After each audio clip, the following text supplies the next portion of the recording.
Too many who know the angles, uncover and untangle all the questions and the webs left out to tangle.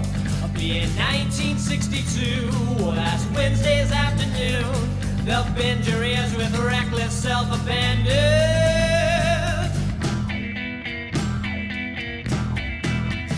The amazing spider talk, the amazing spider talk.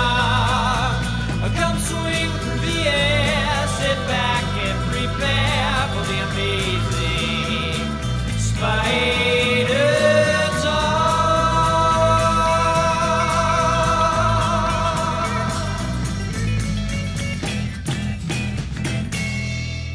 Hello, I'm Dapper Dan Gavosden, and I'm the founder and editor of AmazingSpiderTalk.com, and I own every issue of Amazing Spider-Man, including the annuals. And I'm mischievous Mark Giannacchio, founder of the Chasing Amazing blog, author of 100 Things Spider-Man Fans Should Know and Do Before They Die, and I also own every issue of Amazing Spider-Man, but the annuals don't count, and I'm not about to go into a Christmas Carol, Dan.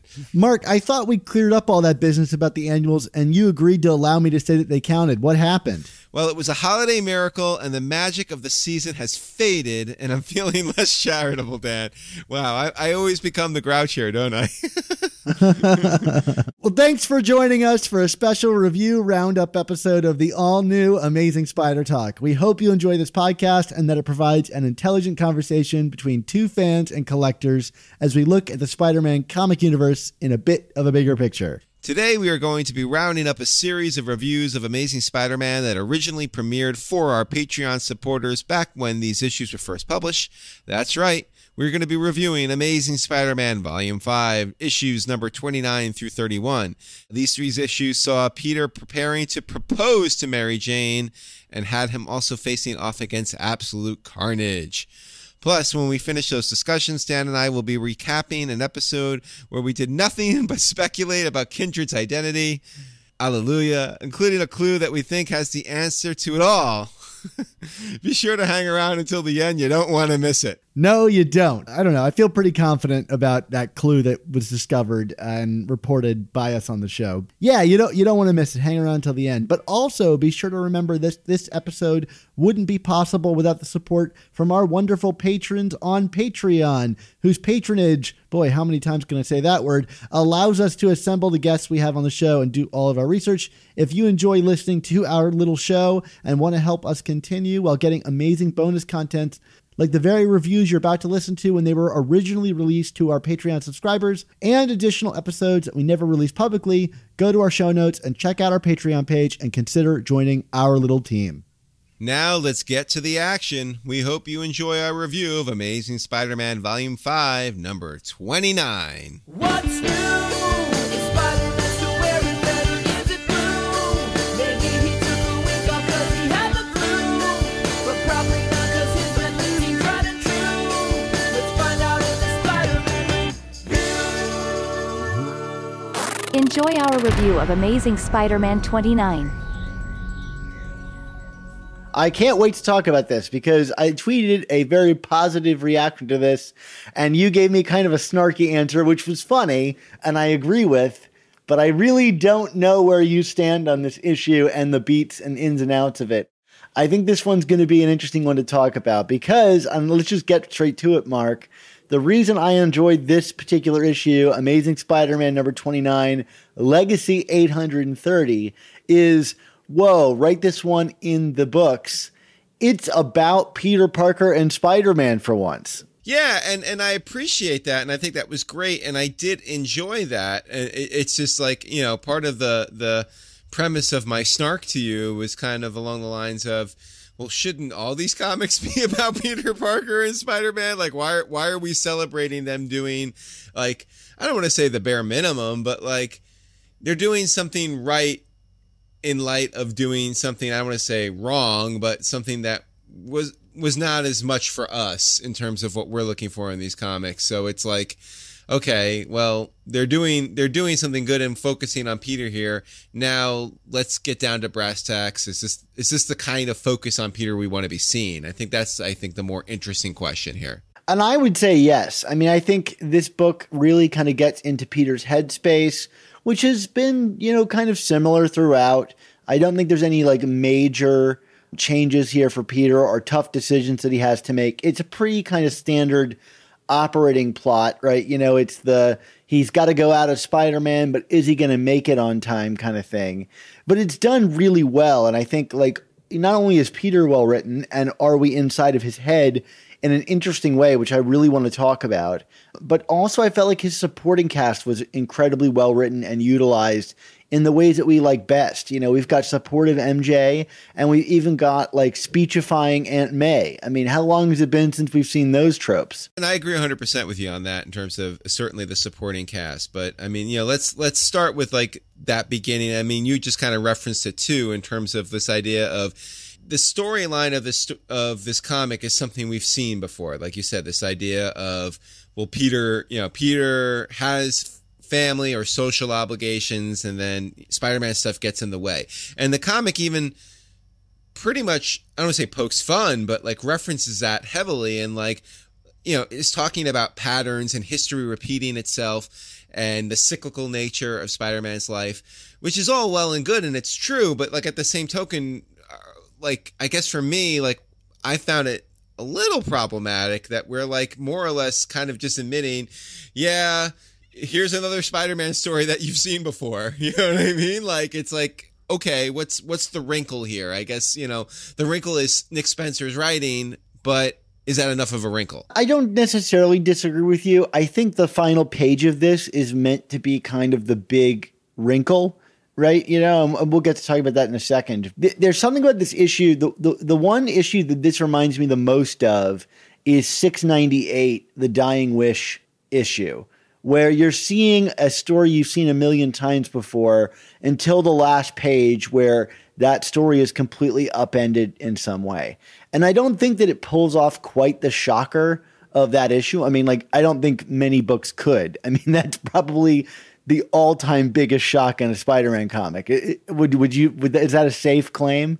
Yeah, I wouldn't argue that. That's a big like apple cart to turn over. But I do think that the end of this book, for Spider-Man fans and people in the know about like editorial and how all those things work. So basically you and I, Mark, and our loyal listeners, like that final page, at least for me, was a real like, okay, I see what you're doing here. Where are we going with this? And, this kind of commentary from Peter about the cyclical nature of Spider-Man's life. I mean, yeah, we're playing out a cycle here, but it's a cycle that like all of us never thought we'd see kind of come back around, even if it seemed inevitable. It's a cycle that, frankly, from a storytelling perspective, it works. Like this is classic Spider-Man here. And we say classic Spider-Man not just because we've seen it before and they do this a lot, but it's classic because it's good, like we like it, like these are the stories, these are the conflicts that have kept us coming back to Spider-Man year after year after year. And there's something really interesting going on here where like Peter comments later on this kind of cyclical thing where he says, I need to figure out how to break the cycle and make things different this time. You know what, Mark, let's just get to the final page because it does color everything that happens in this issue, which is that Peter has decided to, I guess, re-propose to MJ because he has already proposed to her in the new timeline of the One More Day. They just didn't go through with the marriage. He's re-proposing to her. This would be the third time that he would do this, which, just establishes, like it is a cycle. And this is Peter's way of breaking the cycle, but he's also kind of unaware of his own history. And that's what makes me so curious about this is one of those weird instances where the audience knows more than Peter does. And he may think he's breaking the cycle, but we know he's just playing into it. It was definitely a surprise to see that final image and him with the ring. And, there's a part of me, I don't need to necessarily repeat this for the 900th time on this show, but I will anyway. I'm not necessarily like, I don't want to say pro-marriage, anti-marriage. It's not that, but it's like, I'm not one of those people that feels Peter and MJ and the marriage need to be essential to the storytelling of these characters. So, I mean, and I think, you're more or less in the same boat as me, right? I mean, we've gone over this many times. Yeah, and I want to make clear that doesn't mean we're anti-Peter MJ romance. Like, to me, I think that's like kind of an essence of Spider-Man is a well-written romance between Peter and MJ in some form. At least it was during my childhood. You know, like it was essential to the comic when I read it. It's just the idea that they have to be married, and thus by not being married, there is something missing from Spider-Man. I don't necessarily agree with that. I feel like if they're still good stories, they're still good stories, whether Peter has a ring on his finger or not. And I say all that as a way to be like, actually, seeing that last image, you know, even with that as context, I was kind of like, oh, that's nice. Not nice for lack of a better word. It's like, I liked seeing that. Like, it's like, okay. But then I kind of paused a moment and thought about recent Marvel history and everything that happened. And then I kind of got irritated by it because I'm thinking to myself, okay, I get from a storytelling purpose why they're doing it, but like, what's the long game here? Where are we going with this? Because I could be completely wrong here, Dan, but like, I just don't see any conceivable way that Marvel will ever marry these two characters off again. So then why are we even playing with this idea when we know it's such a volatile situation for many fans? It is the third, I think we've said this before, it's the third rail of Spider-Man comics, you know, like whatever direction you go with it. Because if you're doing what you're doing here and teasing that they might get married again, but then you don't do it, you're going to piss off a huge number of fans who that is like the one thing they turn out for. I mean, all I have to do is show people our Gmail account to demonstrate how heated of a feelings people have about this marriage, you know. But then if you go through it, you know, it could also be kind of a hollow gesture, you know, right, to kind of appease those people. I don't know. I mean, it depends on how much faith I have in Nick Spencer and editorial at any given time. Like, at the end of the day, even though I haven't loved his Spider-Man run so far, I do think Nick Spencer is a smart, thoughtful guy that wouldn't drudge this up if he didn't have a good plan to address it. And I think there are already signs to indicate that there is something interesting going on here beyond either one of those kind of like cynical options. And in that regard, I'm talking about Kindred, which I think this kind of really puts my Kindred theory about it being like a personification of the wedding or the wedding vow in some way. Like, I'm more sure of it than ever. I'm leaning towards agreeing wholeheartedly with you with that. I mean, I guess, you know, for me too, just to kind of go back to the whole point of like, well, what's the end game with this? It's, you know, like go back to that interview we did with Nick following his start on this book. And, you know, it was at Terrificon last summer, and I kind of jokingly said to him, you know, what did you have to do to Joe Quesada to let him allow you to have MJ and Peter back together? And he was kind of, you know, if memory serves, his answer was to the tune of, well, no one said that they couldn't be together. It was just that they couldn't be married. You know what I mean? So like, it's kind of like this common acceptance that like, okay, fine. Like, we'll let them, you know, there's a belief that we can let them get so far. If you're going to just pull the rug out, okay, but then it better be something good. We'll see where this Kindred story goes, but like, you know, I'm kind of thinking back to the whole build up for Hunted and how this was going to be like this ultimate Craven Spider-Man story. And, you know, we gave our thoughts on Hunted and it didn't end up. So, I mean, let's see, like what does Nick Spencer and the Spider-Man editorial team have a bigger trick up their sleeves than they did the last time they kind of promised something big. Going back to that interview with Nick Spencer again, also, you know, like he kind of suggested about the MJ thing that he needed some big thing to make issue one kind of splashier, right? Like what was the big thing that was going to hook people in? And he kind of admitted to us last minute that he kind of threw MJ in, right? But at this point, it seems like the MJ relationship and Kindred and all this stuff seems to be at a real heart of what Nick Spencer is doing on this book. Is like going back to One More Day and finding a way to address it in some regard. And I'm going to remain eternally optimistic and faithful because I think that's how you and I continue the show. It is a very sensitive topic, and You know, I do appreciate that he seems to be like taking his time on it. Like I'm a little frustrated with the way Kindred is kind of rolling out, but I like that the Peter MJ relationship is kind of over the past year and change simmered in this realm. And I don't know, maybe that's a good seg point to talk about the Aunt May scene in this book. I mean, even the Peter MJ stuff prior to the ring in his hand. I mean, like, you know, this was quality stuff. I mean, frankly, this was the stuff I was kind of hoping for from the get-go when they got back together, which was this idea of like, you know, they're not just sitting in the corner making out this whole comic. I mean, you know, they're revisiting old themes about Peter's reliability and MJ's ability to kind of roll with it or not roll with it. But like MJ is going out to a gig, and is it Los Angeles, Dan? Is she going out to hang out with you now? Yes, I hope to see her soon. What we're getting here are it's a supportive couple.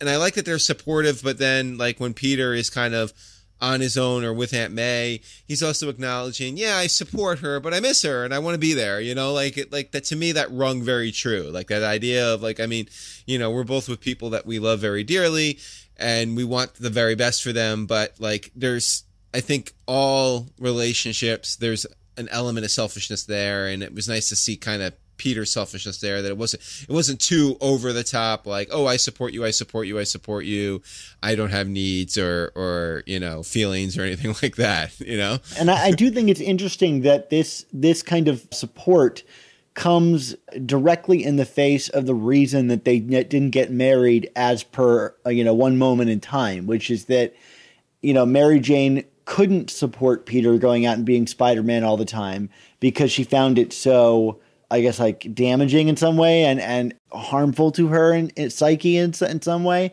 And so, you know, here we've got the lookups and we've got Carly showing up, and the whole thing is about MJ kind of absolving Peter of his own guilt and kind of saying, I'm going to do my own thing and be supportive my own way. And it's like, you know, as we've got the context of this ring and we're barreling towards dealing with one more day, well, this is just another way to do that because she's seemingly fixed, or whatever you want to use the word fixed, the thing about her feelings in the relationship that made it difficult to continue in the first place, or at least as that justification. And I think a lot of people have problems with that justification. Like they never thought of MJ as the kind of unsupportive type that was used to justify the undoing of the marriage.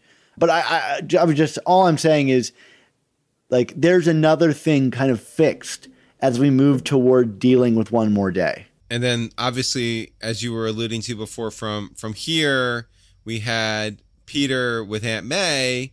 And this was another like really kind of, we haven't had one of these little Peter May one-on-ones in a while. And, you know, we got some more background on May about her relationship with Ben. And, you know, I guess we had a reference to the Jimmy Jerome storyline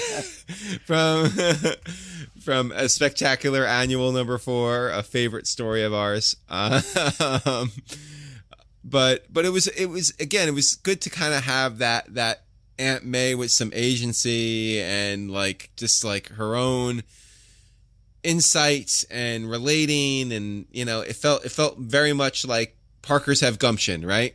You know, and it continues the kind of A plot in this story, which is the kind of commenting on the cyclical nature of things. And Aunt May seems to be saying that, like, no matter what, Peter and MJ will get back together. And you can practically hear the writer and editors of the Spider-Man book suggesting this. Like, you know, there is going to be no one else for Peter other than Mary Jane, because who's going to write someone as compelling and with as much history, you know, for the character to be with? Everyone else is going to seem like a pale shadow. So you hear that nerds out there that are ready to complain about, you know, Peter and MJ being apart, they're always going to end up back together. You know, it's like if a new girl showed up in the Archie books and he ended up with her instead of Betty and Veronica, everyone would be pissed.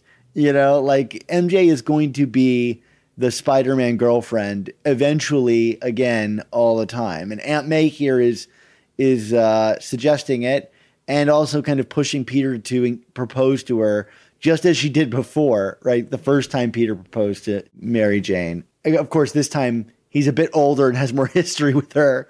Won't someone acknowledge their baby they had together? Come on now. Let's talk about how they once had a baby. No. That doesn't happen unless it's one of those like, separate timeline storylines. Has the baby officially fallen into the realm of sins past where it just never happened?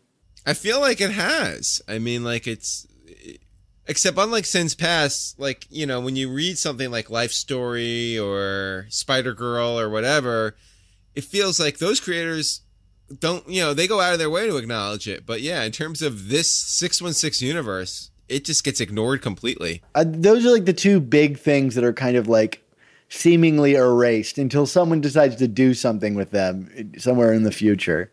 This comic also has an appearance from, I know she's one of your favorite characters, Dan, Teresa Parker, the sister of Peter. Like, are we really accepting this, that she's the sister of Peter? Because I just can't. I can't either. I refuse to accept it. It's like the same thing as the totemic powers from the Straczynski run, where like he left it open-ended, and that was the kind of like perfect, way of not addressing whether it's real or not, and allowing you to accept both things at the same time, which is great because then other writers don't have to like necessarily use it or not. And the same was done with Teresa Parker at the end of Family Business. Dan Slott made the Inheritors a thing, which I think diminishes the stuff done in Straczynski's run. Not inherently by just using them, but I think the quality of how they were used. But like the Teresa Parker thing from the Chip Zdarsky run and her finding out that she's actually Peter's sister, although you could easily write it off because you never see the paper that she's holding and it's in an alternate timeline.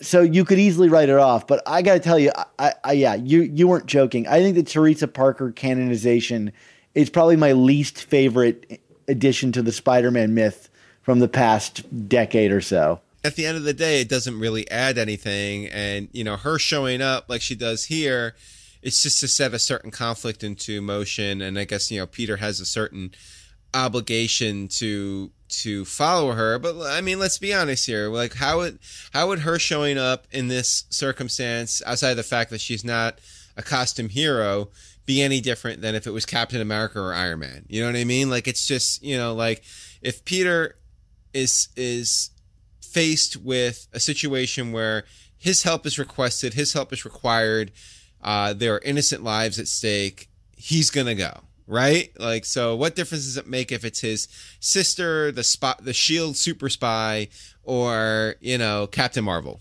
Yeah, well, I'll also add to the fact that like, what didn't Teresa Parker turn herself in to the police at the end of Spectacular and was like put in jail? Are we just yada-yadaing the end of her character arc in that story just like a year or so ago? We didn't yada-yada over the best part, Dan. We mentioned the suit, okay? Well, let's talk about this side mission, the very clear B story that, like, Peter even acknowledges as a sort of a B story. He's like, every time I go to do something, I get interrupted by one of these things. Like, it's a part of the cyclical nature. Like, of course he's got a secret sister that's going to show up and stop him from saying goodbye to MJ at the airport, which is like Peter's go-to move, is to leave a grand romantic gesture for MJ at the airport. We've had many incidents of that. We just got to get Jerry Conway and Ross Andrew back. Well, obviously not Ross. That would be a feat. Right, yeah, that would be a feat for Dan Slott to do. No, but yeah, it's I do like that you acknowledge that the airports, Peter and MJ, it's a common thing. Although at least MJ wasn't like killed on a plane with a guy sucking a lollipop this time, right? Another story that I guess, well, no, it was just referenced in issue 25, so I guess it comes back every now and again. So this side mission, Teresa's got a SHIELD compatriot that has been captured by the Chameleon, so we have another appearance by the Chameleon here. His first since Hunted, correct? Yeah, although I don't really know how this continues his quest to avenge his brother's death, right? That was such a clear point made at the end of Hunted that the Chameleon was going to kick something off, and maybe he's just fundraising here.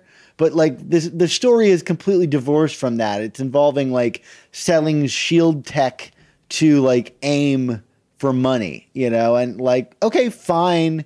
I guess my biggest problem with this is like it's a fine B story, but it's super forgettable, and I feel like it could be something a little more interesting than what we got. It. I don't know. Maybe there's a point to, it kind of coming to nothing. I mean, I didn't love the B story, but I did appreciate the fact that, Peter sacrifices what he does and, essentially loses, like there's even that scene of, well, Spider-Man wins, right? But no, he didn't. So it kind of shows that it's kind of quite nihilistic when you think about it. This idea of like, even when he's doing what he's morally supposed to do, it doesn't necessarily pay dividends for him. In regards to the art, Francesco Manna, I thought his art was really fun here. It's like Stuart Immonen and Ryan Otley, kind of like somewhere in between the two of those guys.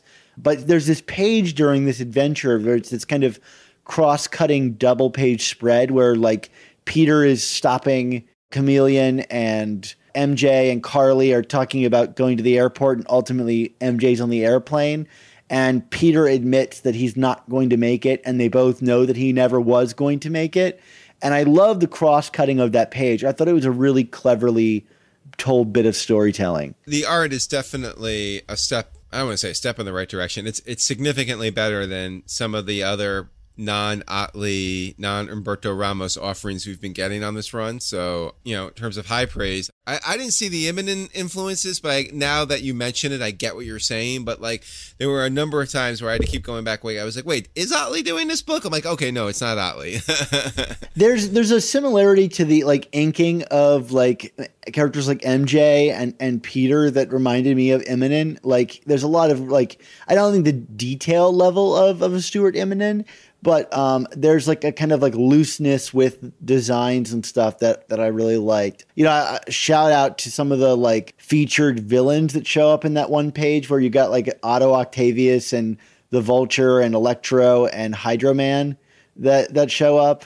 There's this weird thing with Hydro Man that makes him look like he has a mustache that I'm like kind of all for, even though he doesn't. I know it's probably not that, but like water mustache on Hydro Man, like sign me up. Facial hair always improves a villain. You had mentioned before that we have some interaction between MJ and Carly Cooper. I don't know if we've said this on the show or if this has just been a conversation for Twitter and Slack and stuff, but you've had some suspicions in the past about Carly Cooper and her reappearing when she did, especially kind of coinciding with the appearances of Kindred.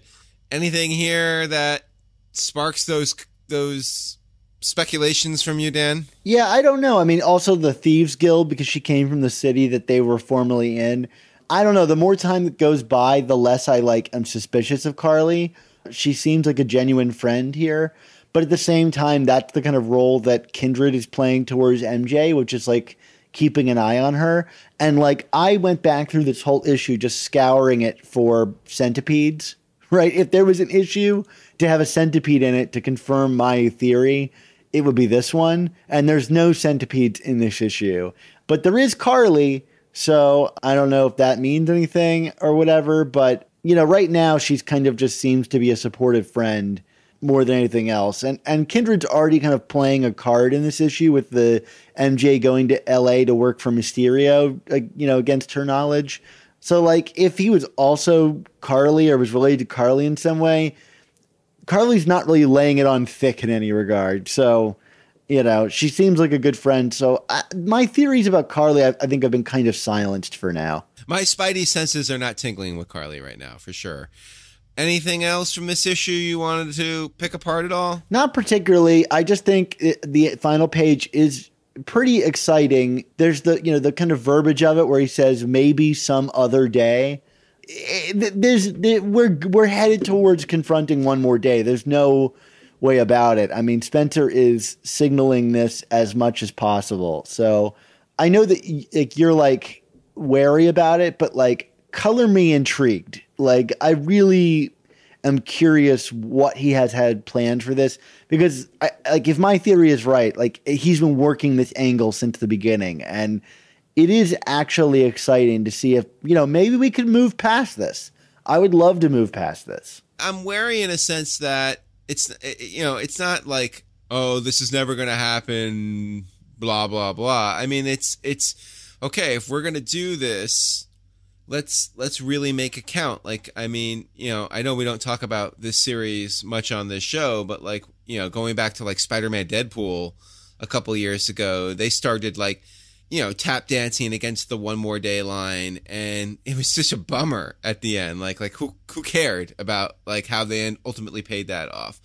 You know, I'm not saying that Nick Spencer's going to do that here. Certainly, I mean, I would hope not in the main book, but it's like, okay, like if you're really going to go after this, you know, let's do something significant, you know, like let's not like go through all this and then be back where we started, you know, in a cyclical way. In a way that like this issue to me was the most positive I felt about that, because like I know Nick Spencer is a thoughtful guy, even if I haven't loved all of his books. I think he's a very talented writer, and that's why I was so excited about getting him on this book, because I know that he's, you know, daring to do new things. And maybe he's, you know, hedging his bets a little much after the feedback he got to making Captain America an agent of Hydra for even an issue, you know, like, because that's all he really was until the second issue and realized it was all a farce, you know. Here he's spending a year and change building to this moment. And maybe he feels more precious because it's Spider-Man. I don't know what it is, but like the addressing the cyclical nature of it suggests to me that he is keen on breaking us out of that in some way, because why point it out and then play right into it? But I don't know. Well, why don't we get to some grades then? Yeah, sure. I think this one's an A-. I thought it was a fun issue, maybe not like a bombshell, but you know, the characters were really wonderfully presented. I'm just not quite as high as you on this, but like, you know, I'm prefacing all this by saying I really did enjoy it, but I'm going to give it a B because I feel like I need to see more. Like this is one of those things I might retroactively raise if the follow-up pays it off in a big way. But like, I just need to see where this actually goes and where, you know, where all these pieces ultimately fit. So I don't want to get my hopes up too much, but you know, at the same time, more stories like this, please. 100%. Like take my A-, and it's a soft A-, but take that as a signal of like, this is what Spider-Man comics really should be. A good story for those of you out there who feel that we've been overly negative lately. Yeah, and Mark, you know what is always the best way to follow up a great story on Spider-Man? I don't know. What? Tell me. An event tie-in book. Right, Absolute Carnage. But I like Absolute Carnage so far. So no, I mean, me too. And we get to see Otley do symbiotes, which is something that I've been saying on the show I've wanted for a long time. So I'm actually really looking forward to it. Yeah, so this isn't the worst possible diversion we can get.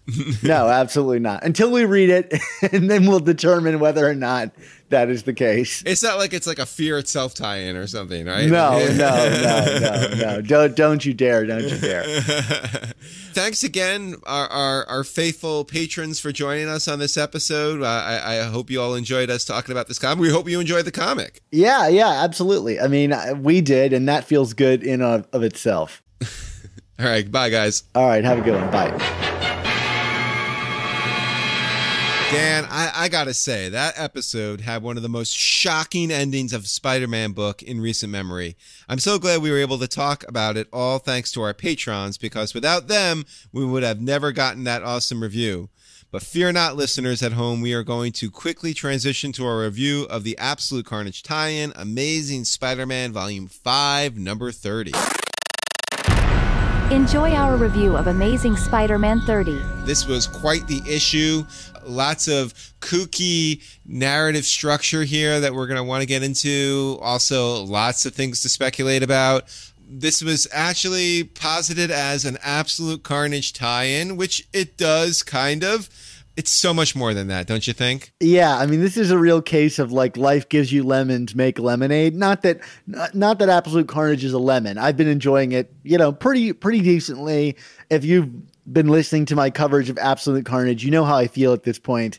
I thought this issue was a lot more than I thought it would be. Obviously, in addition to having this tie-in to Absolute Carnage, we kind of get, I feel, some of the more aggressive storytelling involving this mysterious villain named Kindred, or Shush. May Shush rest in peace, I guess. You know, and it's funny, we were chatting before we started recording here, and Like, I feel like there are things about this issue that start to make it feel kind of obvious who Kindred is. And then when you really think about it and start looking at the evidence that Nick Spencer and Ryan Ottley laid out before you, I think things are even more confusing now. Mark, we had to say, let's stop talking before we hit record here, because been theorizing for like 20 minutes on the phone together, and you could come up with harebrained theories suggesting every character, existent and non, is Kindred, right? It is so nebulous, and yet it's one of those things where I feel like we're going to find out and look back and be like, oh, all the clues were there in some kind of tortured way. Every time I swear that I'm done theorizing about this, some new theory comes into my brain that makes me excited to talk about it all over again. And to me, that's a sign that this is like actually working pretty well. And I thought that the teases given here were of a little bit more substantial, like to the point that I can't guess it, which is good. I don't want to guess it ahead of time, because that, I hope it's cooler than anything that I cook up and really throws me, because that's an exciting comic book. I felt like this is a better way to handle this than it has typically been done. Although I still am itching for Kindred to work his way into Peter's life in a more substantial fashion, as was teased by Amazing Spider-Man 25, right? We got that whole tease that he's going to start going after the other Spider characters that we weren't thrilled by. But ultimately, that is a step forward we haven't gotten yet. What I feel was a game changer about this issue in regards to Kindred and how this story is unfolding is I really feel like for the first time, we're given really solid clues, and those clues may not add up to the answer yet, or there might be a lot of misdirection going on, but something that I feel has plagued prior Spider mysteries is like that lack of letting people in on the game more. I feel like there's too much like, no, it's a mystery, and I'm going to keep you in the dark as long as I possibly can and give you nothing to work with. Like, I feel like that was kind of the issue with the last Green Goblin mystery, for example, throughout Superior. And the other way this seems to go in the past is they give you all this evidence and then decide to like completely like throw you off just for the sake of throwing you off. I don't think we're approaching either scenario yet. We're getting evidence, but it's still kind of wide open. There's no easy answer yet, even if you think there might be in this issue. We're about to debunk a lot of that, I think. Let's get into it. Let's talk about this issue a little bit. We start off and we're back and even though, again, this is absolute carnage, we know it's more than that, because we start off and we're going back to the scene with Mysterio and the therapist, where he's talking to the therapist about who Kindred is, and then that leads us to seeing Norman Osborn in Ravencroft being visited by Kindred. Yeah, and this is a really interesting scene, because it's a flashback to issue 24, and who would have thought we would have gone back there, and it basically is just an opportunity for Kindred to kind of monologue about his relationship to Norman Osborn. And the very idea that we're taking this time to set up Kindred's relationship to Norman Osborn suggests that that's important in some way. I mean, yes, Norman is a big player in this Carnage story that we're getting, but I don't feel like a writer like Nick Spencer, and allow me to kind of like put myself in his head. If I'm writing a comic and I've only got so many pages, and maybe I want to bring Kindred back, maybe I do it by showing his relationship to Norman Osborn, but like I wouldn't do that unless it was like integral to telling my audience something about where this character fits into the world. And we get some details on that. Like Kindred suggests like that at some point he was like tortured by Norman Osborn in whatever form that means, where Norman would like laugh while he kind of like kicked whoever the Kindred is, screaming and crying. And also the idea that like Kindred felt that Norman was terrifying and always made him feel so, quote, so powerless, whether the mask was on or not. There's a lot to kind of like take away from even just those two sentences, Mark, do they kind of imply anything to you? There are a number of people over the years that have intersected with Peter and Norman Osborn where these words can certainly apply. I mean, Norman Osborn certainly has kind of rampaged through Peter Parker's personal life. I mean, obviously he is the father to Peter's best friend, Harry Osborn. He killed Peter's one-time girlfriend, Gwen Stacy. If you want to believe that sins past is continuity, he sired children with this woman. MJ, I mean, there was plenty over the years, especially, he basically murdered Peter and MJ's child. Lots of people in Peter's life that certainly can have an axe to grind with Norman Osborn, who you could say tortured and made people feel powerless, whether they had superpowers or not. I don't know if that's important or not, but if we're talking superpowers, obviously Harry at one point took the serum, so he had powers. This could be a lot of people. I'm very curious about the phrasing of that it made me feel powerless whether the mask was on or not, because that implies that this person had a relationship with Norman both as, Norman and as the Green Goblin. And in a way that kind of like limits the list. And again, this also is like reliant on whether you find sins past to be something that actually happened, which it seems like Marvel has like said that story didn't happen. And I don't know how much Nick Spencer would be keen on going back to that really controversial story, although he has been the kind of major course corrector. Like if he's going to course correct, like maybe go to one of the most controversial stories or maybe the two most controversial stories of Spider-Man and his continuity, Sins Past and One More Day. In that case, Gwen has experienced Norman with the mask on and off, both as, I guess, the father to her children and as the Green Goblin, the persona that he murdered her in. But I don't really remember Gwen having much interactions with Norman outside of, maybe the scene that we're going to get to later in this issue, where she doesn't really seem to interact with him in any kind of way. There's that spectacular Spider-Man magazine issue where they're all having the dinner party and Norman goes nuts and becomes the Goblin again, although they don't know that the Goblin is Norman. But, I mean, he's certainly not an ideal citizen in that one, and they're all there for that, if memory serves, right? I think, like, the main obvious one that, like, I think if I were just to read this without diving into it, like, my immediate impression would be, as I said a few weeks ago, like, another theory is, like, oh, it's Harry Osborn. Like, and you even texted me, like, is it really going to be Harry Osborn? It feels kind of obvious to that degree, but I think we'll get into it. But there are other things going on that could lead us to other. Because, again, another person who I think has encountered plenty of Norman Osborn, both with the mask and out of the mask, is Mary Jane. That is very true as well. There is a long history there with stories that are totally in continuity and would certainly be kind of being brought back to the forefront if, by the sheer fact that Peter and MJ are together again. You know what I mean? So, like, just things to consider. Let's let that be a lead to your eventual reveal of your Mary Jane theory, because that's something that people should listen for, and we're going to get there. And then we get like two other kind of little clues. Like, Kindred says it was a long time ago, suggesting that Kindred has been kind of in this group, I guess, for quite a while.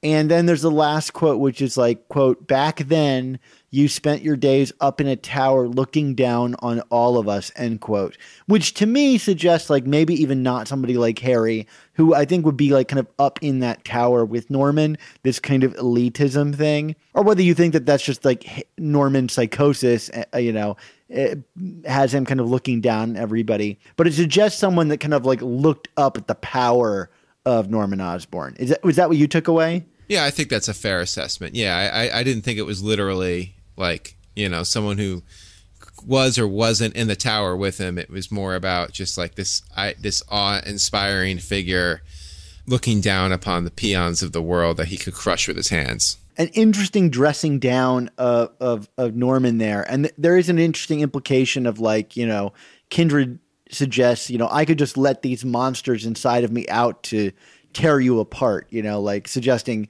the power dynamic has shifted quite dramatically, which is interesting. But Kindred relents, allowing Norman to kind of just sit in his psychosis, and kind of catatonic state. The whole scene was very interesting to me, and I suspect we're going to look back on this and say, oh, it was all right there. Following this scene, we actually kind of get back to Absolute Carnage for a bit. We get the token Secret Wars #8 flashback sequence. We have to get in every Spider-Man symbiote story. It's in the contract. Look it up. We also, Peter, of course, feels guilty that he brought the symbiote to him. We get some stuff with Spider-Man having to save Dylan Brock and Normie Osborn. We also catching up people like, hey, Dylan Brock appears to be Eddie's son. And Normie Osborn knows Peter's identity. When did we talk about the fact that we were kind of confused that reveal had happened? That was a few episodes ago, right? Yeah, or I talked to you privately, but I definitely talked about it on my Absolute Carnage #1 review, where I was like, wait a minute, when did this happen? And I submitted a no prize to Donny Cates about this, suggesting that maybe the Carnage symbiote shared it. I don't know when we talked about it, Mark. We talk about a lot. I really liked how this kind of was sure to kind of pin all this on Peter's guilt, because I think the previous issue, I really liked this issue because it did feel like Peter. We were getting a bit of Peter's psychosis and a bit more of context for why he cares about this. Now, the context of setting up Carnage is absurd. I mean, who can follow this kind of stuff? I mean, it's pretty unreal, to get through, this is Venom, and he had a child, and then that child got on Norman Osborn, and then Norman Osborn had a psychotic break and thinks he's this other guy. It's a lot to take in if I hadn't been keeping up with all that stuff. So I don't really know how well anybody not reading Absolute Carnage could follow this. I think it's a decent recap. But I do love this bit about Peter feeling guilty about the symbiotes. And whatever Nick Spencer and Donny Cates had to do to line up that character beat, I think is really great. And then we also get some summary regarding the Red Goblin from, the last few issues of the Dan Slott run on Amazing Spider-Man. But again, I was actually kind of having... And I'm reading Absolute Carnage. Granted, I'm only reading the mini and not the tie-ins because I just can't buy that many comics anymore. I'm a bad person, I guess. So I'm a little confused about, is this actually the Red Goblin symbiote he's fighting right now? Or is this, another... who is this, Dan? Can you help me? Help a brother out here?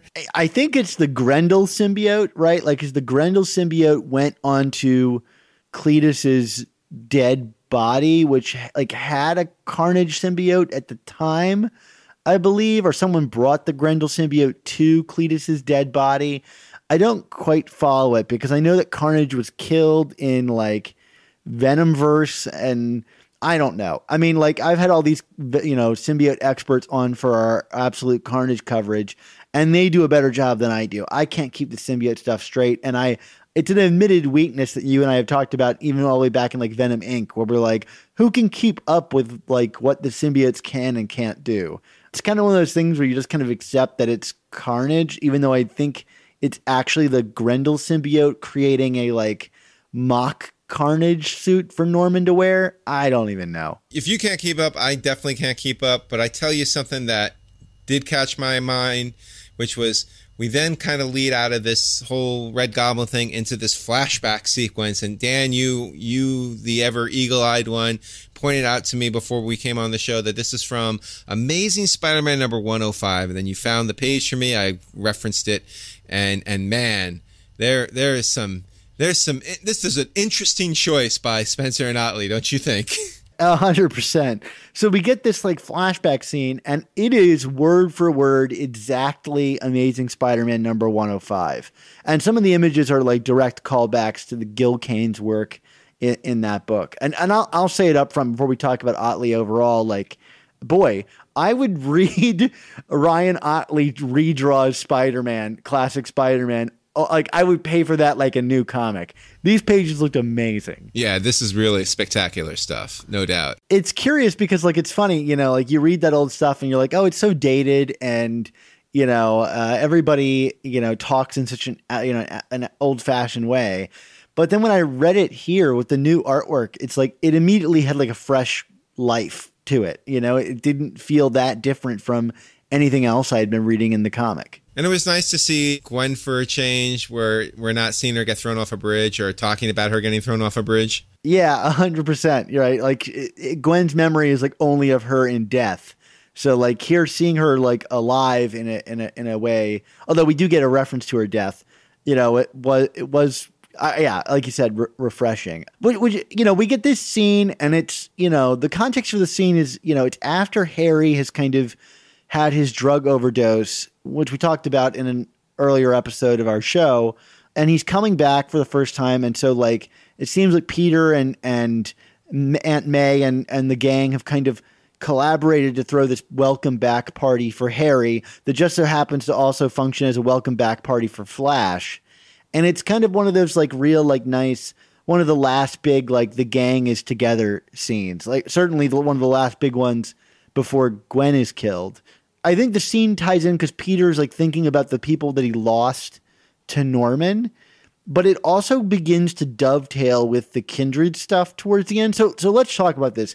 Why do we think Spencer chose this particular scene to showcase in this comic? Like, is there something special about this scene? If you go back to the original comic, there's a very curious cutaway, which then, you know, ties in exactly to the Kindred sequence here, which is this, you know, in between like all this like celebrating and, you know, like, oh, Gwen's flirting with Flash and MJ's flirting with Peter and Harry is kind of the odd man out, but is also feeling like internally grateful that these people are here for him, and he's kind of tearing up. There's this thing, and, you know, at the time, Kindred is tormenting Norman with it, where do you know what was said next, right? That's kind of what the setup is. And again, this is word for word. It's Kindred is saying, do you know what was said next? And it's like, it's all too good to be true. And then if you look back at Amazing Spider-Man number 105, the line preceding it's all too good to be true is Flash Thompson is back. And we don't see who it's like a shadowy silhouette, it's like looking at the window, through the window outside the house at the party. So you just see like, you know, the shadows of figures having this conversation at the party in 105. So we don't we don't hear who says it's all too good to be true, Flash Thompson is back. But we do know that there's this thought bubble coming from Peter where his spider sense is going off, and he's sensing something up with Flash Thompson. There's something wrong with Flash Thompson. Which would ultimately get paid off, right? Like, Flash was troubled about the whole Shashan stuff and his kind of experiences in Vietnam. It is odd that would trigger Peter's spider sense, but it's weird that Spencer chose this particular panel. I mean, we're getting down to a particular panel. And I don't know if someone wants to, you know, if he wants to hang it all on this panel, but it is a very weird panel to reference because Kindred is implying that Norman said it's all too good to be true, but we never see who that is. And it's this weird retcon, and maybe it's a really small retcon, but there is a level of mystery there. The line we're getting here in 30 is, do you know what you said next or he said next? I believe it's what you said next. See, now I'm going to flip through my issue live here on the air and tell you. It says, do you remember what you said next? You knew even then. It's all too good to be true. That's Kindred talking to Norman. It just seems so curious to me that we would pick this scene, and there's something going on here. Well, what's special about this scene, I think, is it's the gang is all back together, right? And like, really, this is probably the last time that the gang was all together in this way. Like, because Gwen would die 15 issues later, you know, and a lot of that time was spent with Peter kind of traveling around the country and Gwen being gone.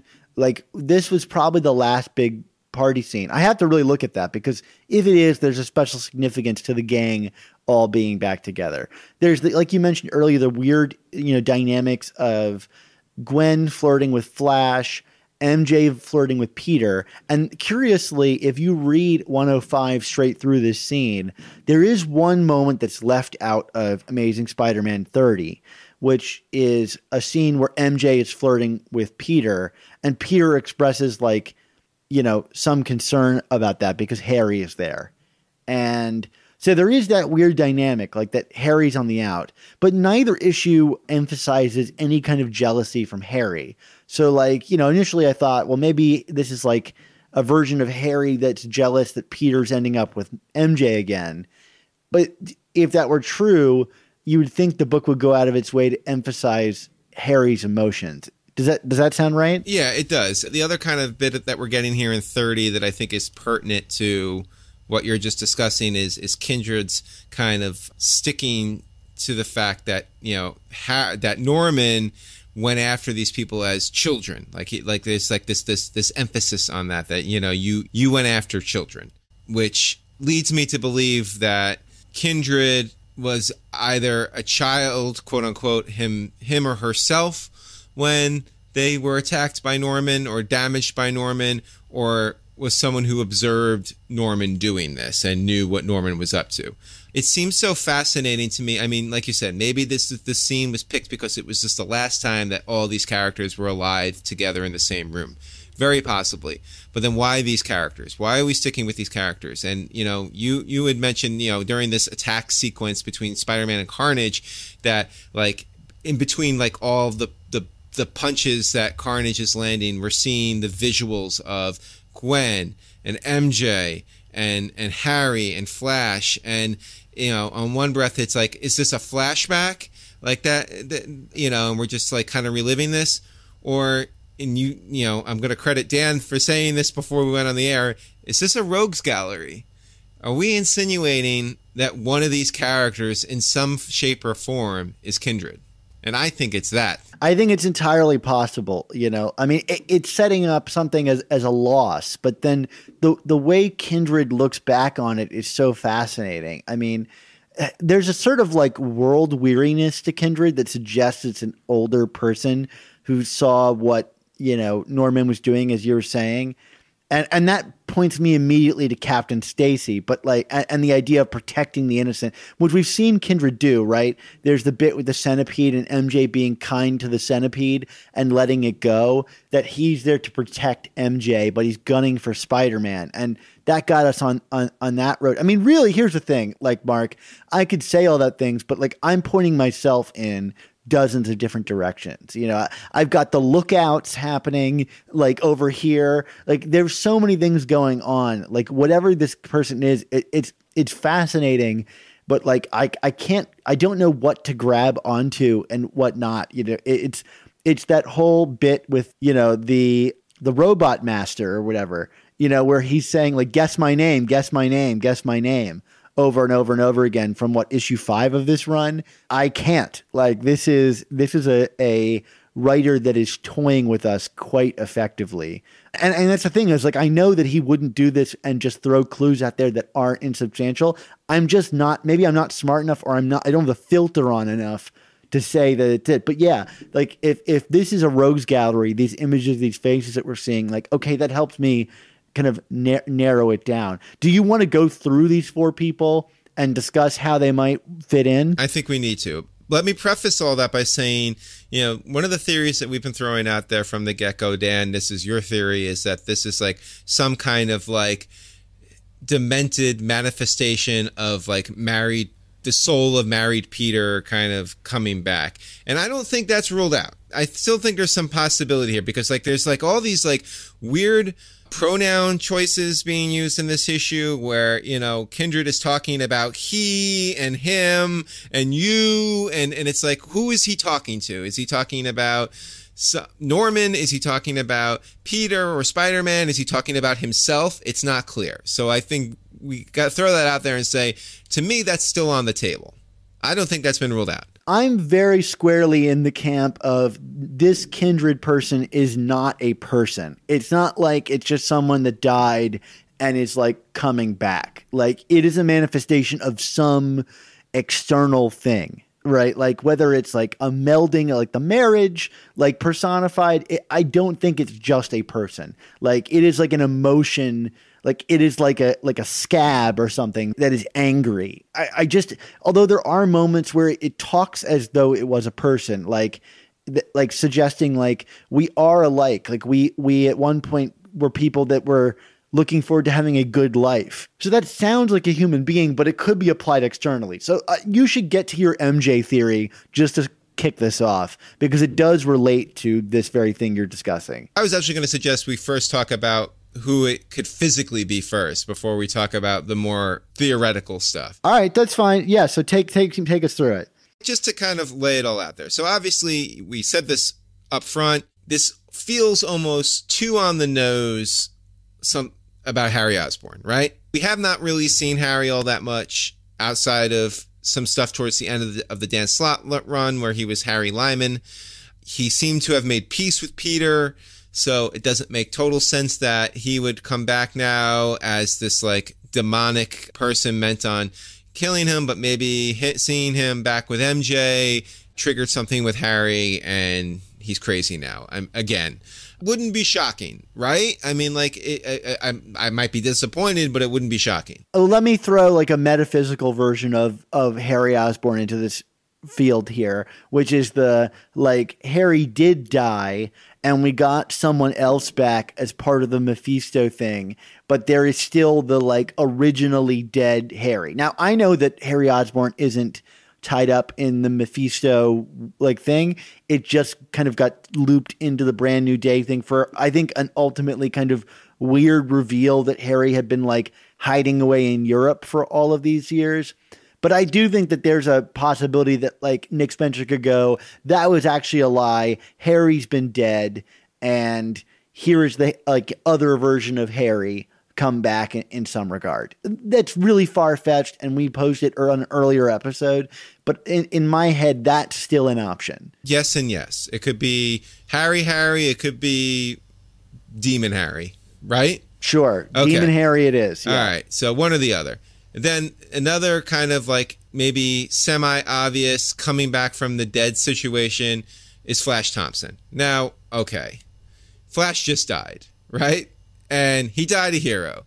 And, you know, Peter revealed his identity to him in that issue, you know, when he dies. And it's like, you know, you made Spider-Man proud. I mean, like, it just seems like the perfect capper to Flash Thompson's life. Why would he be coming back and doing this? And you're right. But at the same token, going back to issue 105. And what was the thing that prefaced It's All Too Good to Be True? Flash Thompson is back. So there's something intentional about that. This seems like a red herring.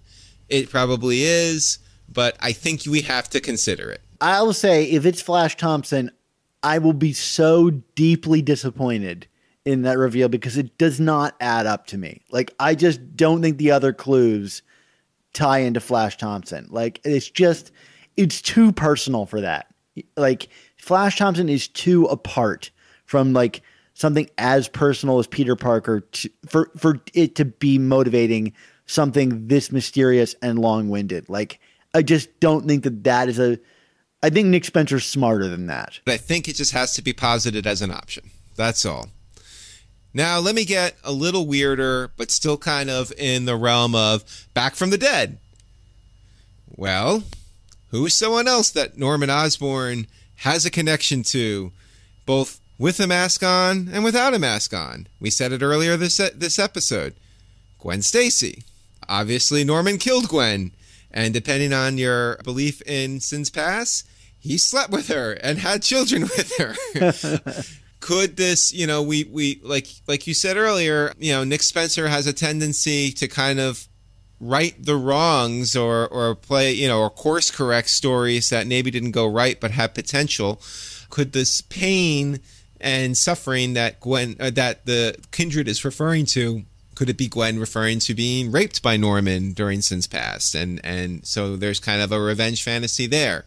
And she too would have, I guess, an axe to grind with Peter because, as was revealed during the clone conspiracy, she overheard the fight between Peter and Norman and Peter revealing his identity. So I don't know. Like, again, kind of lame, but possible. I think that's a really good guess, except for the motivation to want to hurt Spider-Man in some way. Like, and the fact that Kindred talks about Gwen in like the third person. He references to Peter, calling out in his sleep for Gwen. And that's curious to me. Like that doesn't seem like something a resurrected or demon Gwen would really do. Fair enough. So then here's the other one. And this one I brought up before we came on the air. And Dan, I mean, I'm looking at you through a computer screen, but I think I blew your mind a little bit with this one. You definitely did. And it's funny because it's a light swerve away from my initial guess. What if Kindred is Mary Jane? Not physical Mary Jane, but the married manifestation of Mary Jane that essentially sold the soul of the marriage to Mephisto as part of One More Day. Well, there's definitely an axe to grind there. Yes. Didn't she more or less say, I don't want to know this happened, right? Like, that was kind of her thing, right? Well, I mean, if he's getting back with Mary Jane again, it suggests a sort of like the deal can be undone and the sacrifice was for nothing. Like that would be that way that I would posit it, because Mary Jane in One More Day is supportive of Peter's wishes, right? She's like very gracious. She goes along with it as a hero herself, right? Like I read her in that story, which is very controversial. And Mark, you and I have I think more positive feelings about it than the average Spider-Man reader does, at least people that I hear from. I mean, you wrote a defense of it. There is a heroic act going on there. And Mary Jane, even in the heroism, she whispers something to, Mephisto, which would ultimately be a very lame reveal in One Moment in Time. If I were to create a villain out of this that didn't want, like Spider-Man, wanted to protect innocent people, like Mary Jane specifically, that would be where I would go with it. Is she's pissed that the sacrifice was for nothing and Peter's only going to unleash hell by getting back together with MJ or something like that. Right. And the fact is, you mentioned earlier the scene where MJ doesn't harm the centipede. So is there something kindred, a kinship between them that you would say that would have prevented her from harming them? When Spider-Man is having these visions during Hunted about Kindred harming Mary Jane, that's not what actually happens. And could that not be happening because they are in essence the same? Not that the Mary Jane that Peter is with at this moment is Kindred, but if they are indeed kind of like spiritual manifestations of each other, they're the same, right? He couldn't harm her. He can't. I keep saying he, and I'm referring to the character being a she. And doesn't Kindred say many times over that Kindred can't harm, and that would never harm MJ? Yeah. Well, although it is curious because MJ is now, across the country with Mysterio, who's working on behalf of Kindred to kind of isolate Peter in some way. At least that's my read on it. I think it's a really interesting idea, like this marriage manifestation. I mean, the hands of Kindred are bandaged up. Is it to hide a wedding ring? I mean, that seems like a little bit too far. You could just bandage a finger if your wedding ring is seared onto you. But there's a reason the hands and the face are all bandaged. I think those are all good theories, as good as any other. And that's the real challenge here. I mean, there's also the line in here about Peter still crying out Gwen's name in bed, which Kindred kind of uses as a derogatory, derisive line about Peter, how weak he is that he's doing that while sharing a bed with MJ. So again, how would Kindred know that unless Kindred has shared a bed with Peter? Or shares a brain. And that's the thing, right? But who has shared a bed with Peter that has an axe to grind? I mean, other than Deb Whitman, although I don't know if they ever got that far. I mean, or Carly Cooper. Right. That's the other thing. It's Carly suddenly back in the picture again out of nowhere. She definitely has an axe to grind with Norman, right? Because she was turned into a goblin. But I don't think she has much of a relationship with the guy outside of the mask. Norman was not Norman at the time. He was our favorite person, Mason Banks. I don't really like to do this whole scene with Norman for it to be Carly doesn't make a lot of sense to me. The connection between MJ and Norman Osborn, of which it's plentiful. All right. I mean, like MJ has had plenty of interaction with Norman Osborn, both as the Goblin and as Norman Osborn. I mean, way down to the fact that Norman kidnapped and murdered their child. And many scenes during like that, the Paul Jenkins run on Peter Parker Spider-Man, or not Identity, what preceded Identity Crisis, the Hunted or Hunt or whatever. Yeah. Not only would this manifestation have an axe to grind with Peter, but absolutely with Norman Osborn too, and would feel like Norman robbed her of her youth and her radiance, right? 100%. So I'm with you on that. I want to kind of introduce some other things that are curious that I think you can use to kind of eliminate people. So like there's this moment where Kindred is like looking in at Norman and suggests that like, you know, Kindred fashioned herself after Norman in a way because he's the monster that keeps living in Peter's nightmares, and Kindred wants to be something that haunts Peter's nightmares, and that he like fashioned his costume and stuff to resemble the Goblin because of it. So like that whole like hobgoblin kind of hood and the kind of like capiness of Kindred is a Goblin construct in a way, like whatever it is. So to me, this will be a knock against the Harry theory to me, because why would Harry need to look to Norman to model, you know, himself after? Like Harry was already a Goblin and part of Peter's nightmares. Like to me, that would be like redundant for Harry to express that. There was definitely some intentional either misdirection or direction going on here that would lead us to think Harry. So like we can't, you know, while we can speculate why that wouldn't be the case, there is, you know, we have to take the evidence that's being handed to us and consider it. Nick Spencer, you're killing us here. you're killing us in a good here. way. Like this is actually, I'm actually like super excited about this mystery again. I was kind of getting turned off to it because I just felt it wasn't going anywhere, and like I felt like this issue was a total game changer. You know, discounting the original theory of yours about Peter, there are 4 other tangible subjects that this could be. And there still could be someone completely out there. Because like you said, what's with all the references to Captain Stacy's death that we've been getting in this book since it started? So I want to talk about I think is the most curious line in the entire book in regards to Kindred. And I'll read it straight through. So here it goes. The end of innocence made flesh. Each time he sees you, all I can remember is how he thought he'd have a good life. I suppose we really are very alike in that regard. So this is Kindred talking about Norman Osborn. But the thing that's curious to me about it, there's a couple things curious about it. First of all, you mentioned this earlier, there's this weird mix-up of pronouns. Like Kindred says, each time he sees you, in reference to Peter, and follows up by saying, all I can remember is how he thought he'd have a good life. So, like, he's talking about Peter, but then saying, all I can remember. So, like, it suggests he's almost like seeing the world through Peter's eyes. Does that make sense? It speaks as if it's through Peter's head.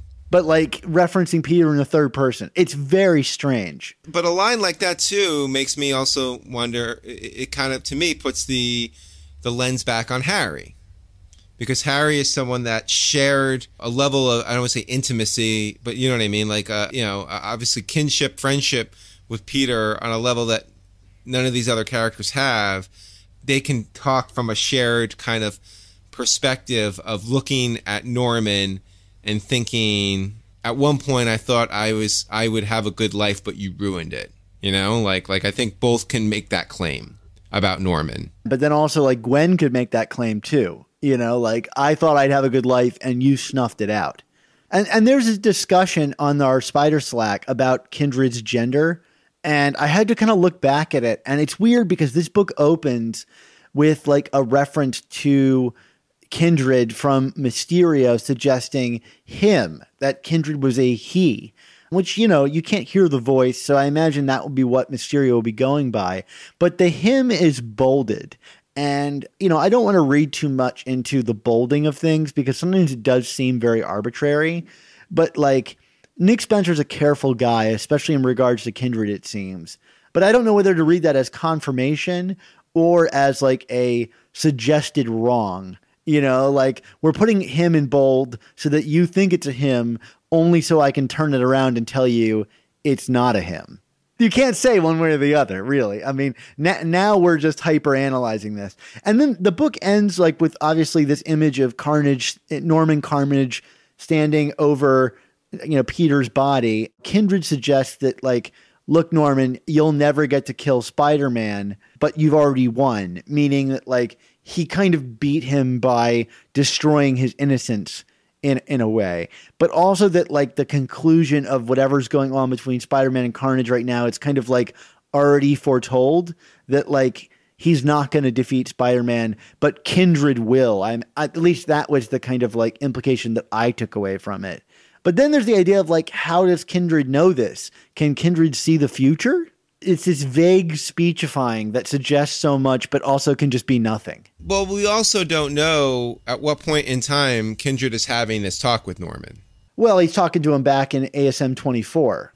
Oh, okay, you're right. That to me seems like the kind of overarching kind of narrative device here is this is all a speech from the past. Well, Dan, a lot to process here. Want to give a grade?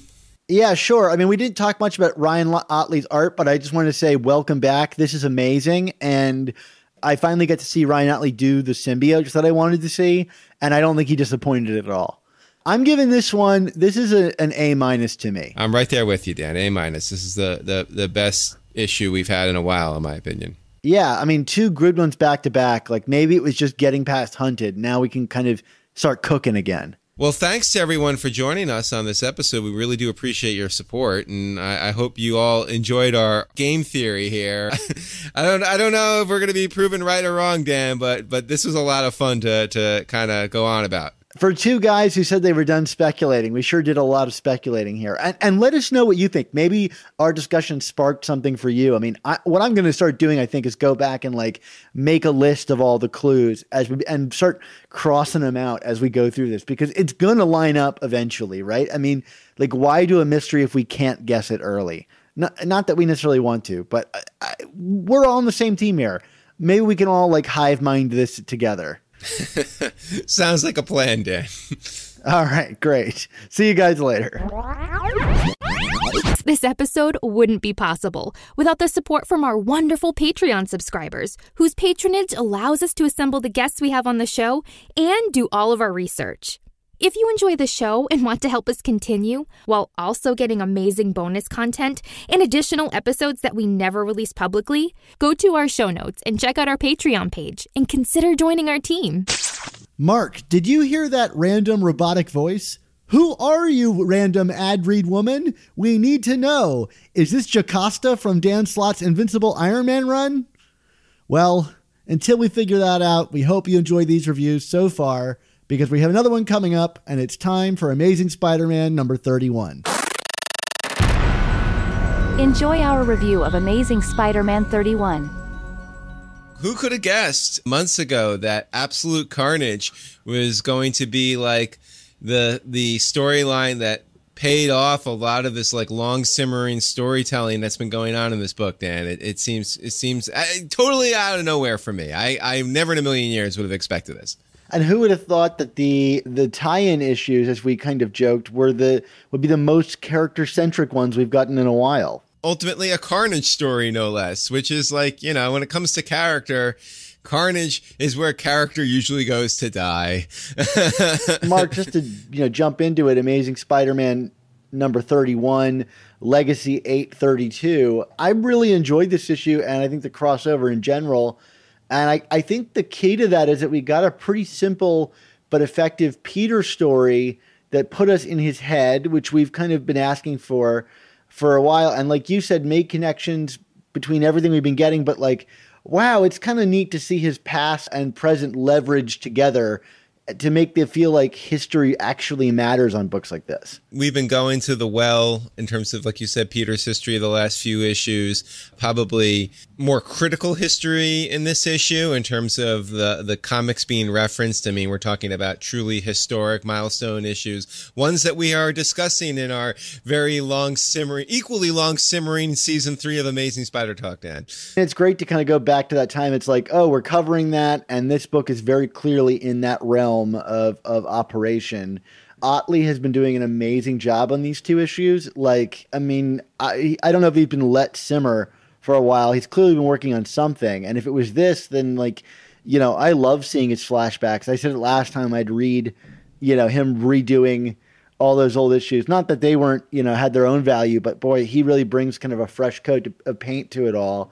He made it all feel like it transpired just the other day. I think that's what's so interesting about it. I feel like a lot of times when modern creators or illustrators pay homage to past moments of Spider-Man, it's you know, they feel more like recreations and kind of, you know, there's a safety element to it. I mean, you know, like I'm thinking of like some of like Kamikoli stuff with Dan Slott. I mean, which I enjoyed, but at the same token, like there was nothing like transcendent or different about it. Whereas, like you said, with Otley's work here with these flashbacks, the last 2 issues, like they are recreations, but at the same token, there's a freshness to his style and what he's bringing to these characters. And, you know, you're always so much better at kind of breaking down the art than I am. What am I seeing here that is making me say that? I just think that his line work is very classic, you know, like it's bold and controlled.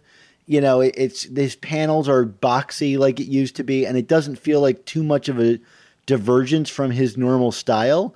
And so it just kind of seems to fit in. I mean, you know, Otley is very kind of classically trained, it seems, but you're right. There's a modernism to it. Like there's a sort of digital nature to it that like updates everything. That's what I like about it. But I think it's really just like the line work and the inking and all of that stuff. It you know, in the paneling, it feels like something out of that era.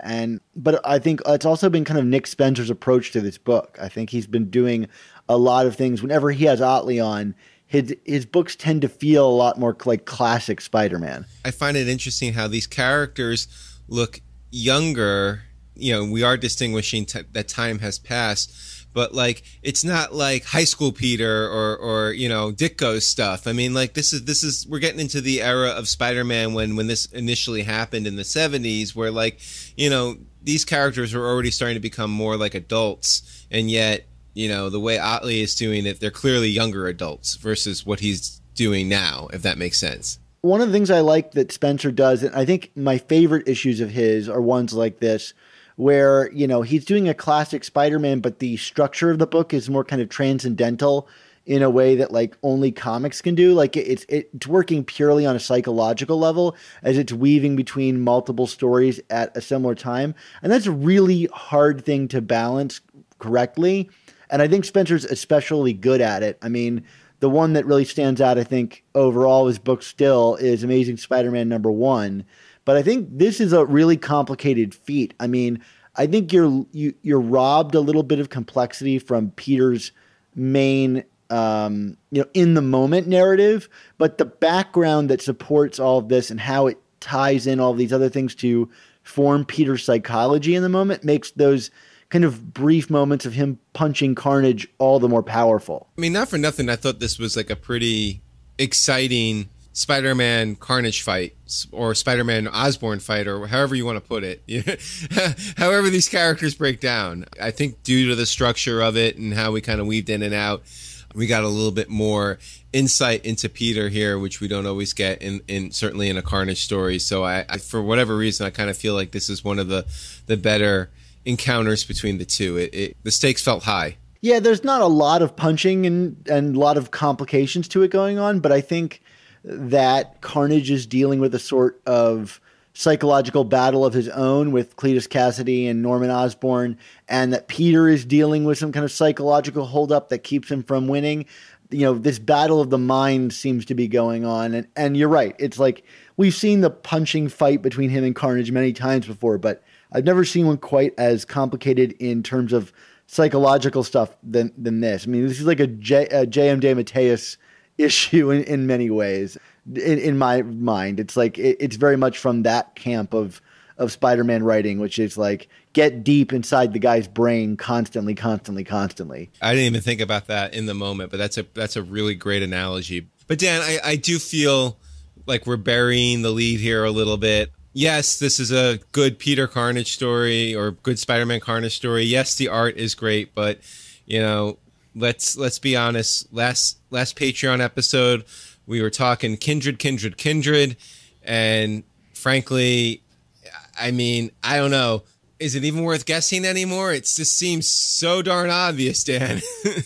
Well, that's the curious thing about this issue is it does seem very, very obvious that who Kindred is. I mean, I don't want to presuppose that our audience figured it out, but from what I've been reading online, everybody seems to have figured it out, and at least figured it out in regards to what this book has to offer. And I want to talk about whether we feel like that's a good or a bad thing. I mean, I think it's hard to say until we actually get that final reveal. But like, do we just want to say who this issue is obviously pointing towards just straight up? Yeah, I mean, I think after spending almost an hour talking about all these different options last issue, I mean, I would say like this issue certainly narrows that list down considerably to one, maybe two of our options. So why don't we just get to it and say it? Yeah, it's Harry Osborn. I mean, I brought this up, I don't know how many episodes ago that was a theory of mine. And I kind of like, I have to admit, like reading it so plainly, nakedly obvious here without actually having the reveal has me pretty disappointed if it is actually Harry Osborn. Like, I think it's still a cool idea to, specifically, I think it's a One More Day Harry Osborn. Like there's something that happened in Europe, or he didn't really spend time in Europe when he came back. It seems very clearly that Nick Spencer at least wants us to think that this is Harry Osborn. And I think I said this all the way back when you first speculated about Harry, however many months ago, which was that, you have to think one of the more curious things to happen in the aftermath of One More Day. I mean, literally within pages of the marriage being wiped away, Harry Osborn was back. You know what I mean? Like there was something very kind of cause and effect to the deal with Mephisto and MJ and Pete being broken up that then seemed to have brought Harry back. And, Harry was there and, that kind of remained a mystery for a couple of dozen issues. And then we got the whole, like you said, the explanation of him being in Europe. But, like you said, people could be lying. There's no, we're talking about, Osborn stories here. So there's no guarantee that what was being put about in those stories, it was in fact the truth. I can't get over the fact that, if you go back and read whatever it was it 540 or 541? I don't even remember the numbers anymore, but that issue, the marriage is gone. And then here's Harry.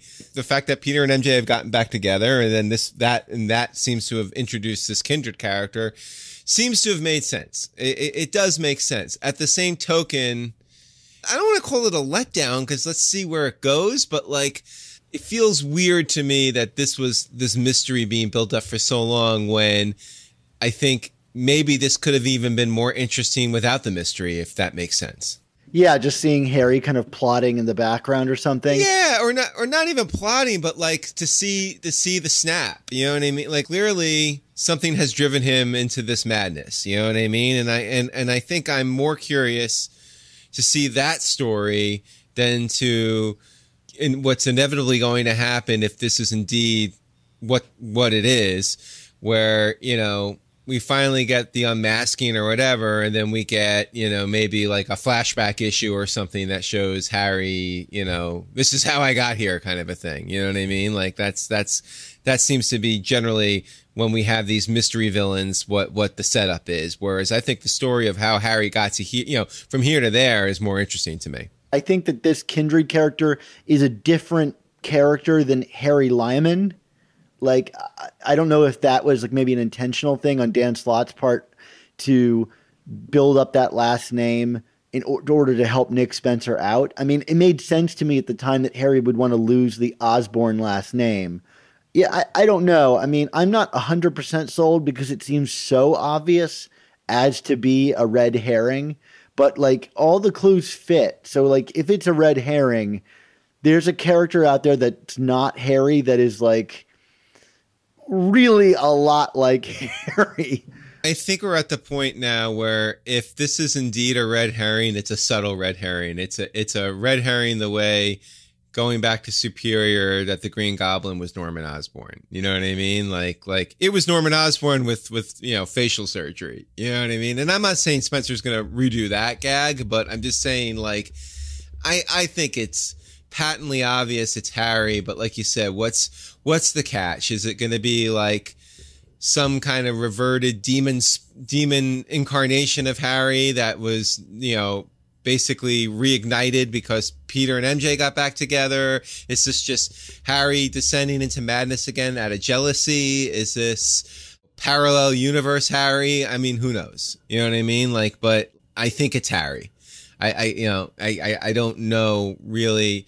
The only other option based on the clues is that we've talked about again is kind of like this other version of Peter, like whether it's like the manifestation of the marriage or however you want to do it, but maybe like an alternate Peter or another. I don't want to call it a clone because I don't think it's a clone per se, but like, and the only like possible clue to that is the fact that later on in this issue, when Kindred is kind of tormenting Carnage and Cletus is, lets Norman get a word in, and Norman's like, basically says, you've always been my legacy. And that's the thing. Like the rivalry between Peter and Harry is not that Harry is the legacy. It was that Norman always saw Peter as the legacy.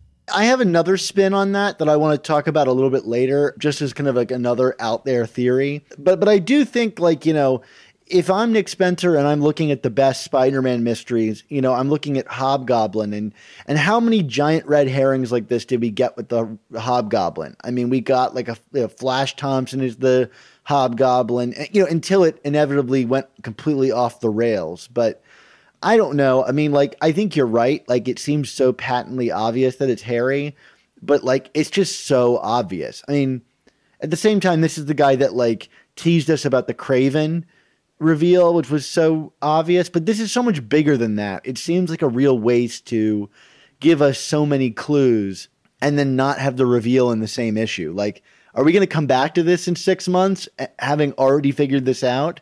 I have to think he thinks we're smarter than this, but maybe he thinks that his clues in this issue were more cryptic than they were. But like, could you make this more obvious? I mean, just look at the story. I mean, we're the flashback is Amazing Spider-Man number 121. That's the death of Gwen. But like one of the key plot points of that story is Norman going insane because Harry's on drugs again. Like it's a Harry Norman story before it evolves into a Norman Peter Gwen story. You know what I mean? Like that's how the whole thing falls about. And like you said, I mean, like, I've joked at the beginning, who would have guessed that Absolute Carnage would be the issue that, where this long simmering mystery comes to a head.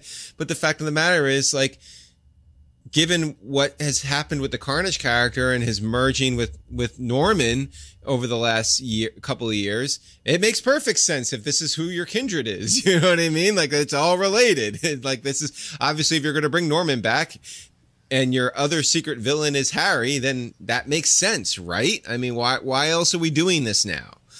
Like, why are we waiting for a Norman Osborn story to start peeling away the layers of Kindred? So it just like, it's so structurally obvious at this point that to do something different I would think would be such a betrayal of storytelling. So, I mean, yeah, I know, like, where do you go from here? And 6 months from now, what are you going to do? I don't know, but to not do it now would be, I think, a far bigger sin than to just kind of reveal it and be obvious about it and be disappointing about it. Unless there's some next level smarter thing than we're guessing, but like that's giving him a lot of credit. I mean, maybe credit he's earned in some ways, but He's done very smart things before. I just don't know why we needed to hem and haw over this for so long if it's just going to be Harry. That seems like a real categorically wrong way to spend your time on something like this. And we'll only really know when it's all over whether or not, we're presuming it's Harry right now because it seems obvious that way. And maybe that's how he wants us to feel. Like, I feel like there was so much trolling with this, like the guess my name thing from like issue 5 with the Tri-Sentinels, and even just the design of the character looking like a Hobgoblin character, but with Dr. Octopus's arms. Like, it just seems like a hodgepodge of stuff. It's like everything just shoved together as a way to make you guess endlessly. To come up with something as simple as just like, it's Harry, seems like a real, like I said, a poor investment in time and mystery. Well, Dan, as I alluded to earlier about mysteries and Superior Spider-Man, and you talked about the Hobgoblin being kind of obvious about where that was going, only for that to be thrown all over the place. Which Spider-Man mystery truly has been a home run through and through? I mean, you know what I mean? This is kind of like, this is as part of the legacy of this comic and this character as, Spider-Sense and the death of Gwen. It's that these mysteries very, very, very rarely live up to the build that they're given. I mean, even the ones that people think go well, like the original Green Goblin mystery.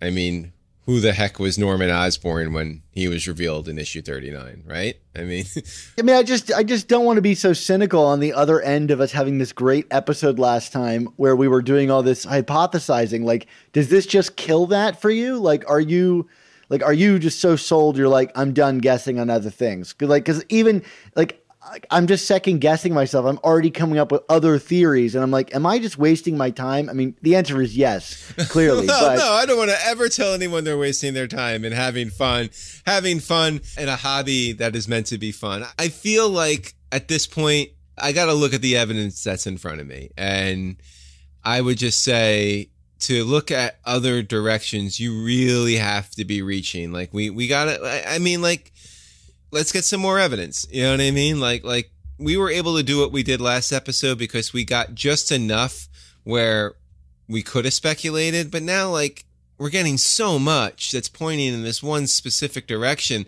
that to just kind of start reaching in these other directions again. Well, maybe if it's this, it's this, it's this.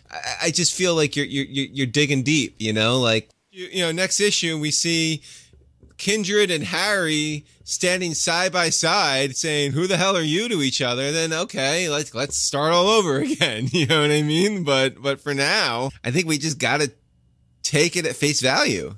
Can I, just for the spirit of fun, tell you about Gwen's role in this book and how a lot of the clues can also apply to her? Go for it. I'd love to hear it. Okay, so like we get a lot of clues at the end about it being Harry, right? Where Norman says, like, we'll be one big happy family, that he's glad to see Kindred because he hasn't seen him in a while, that all the pain, all the sacrifice was worth it, and that all men dream of a legacy, and you are most certainly his. I'm really proud it was you, or it's really you all along, right? All these things are so pointed at Harry, right? They're just so nakedly obvious. But if you think about it, a lot of these things also pertain to Gwen Stacy, who's kind of this silent character throughout all of these scenes, because it is focused around Gwen's, the death of Gwen, these issues. And I think like that's a character that, I mean, I don't really want her to come back in this form, and I don't think there's a great motive for it. There's the idea of like all men dream of a legacy. Like, it's so obviously Harry, but in the previous issue, Kindred was talking about Norman's legacy and that he is the end of innocence made flesh, and that he already has a victory over Spider-Man. And it's all a reference to Gwen's death, right? Like, that's the victory that Norman holds over Spider-Man. So for Norman to call, or for Cletus as Norman to call Kindred his legacy, like all men have a dream of a legacy and you are most certainly his, like Is it possible that Gwen is his legacy? Like truly hurting an innocent person? That's the one thing that still stands out to me. Are you going to say One Big Happy Family? Are we referring to Sins Past again? Are we going back to that well? I do think that like Nick Spencer considers himself like Spider-Man's janitor.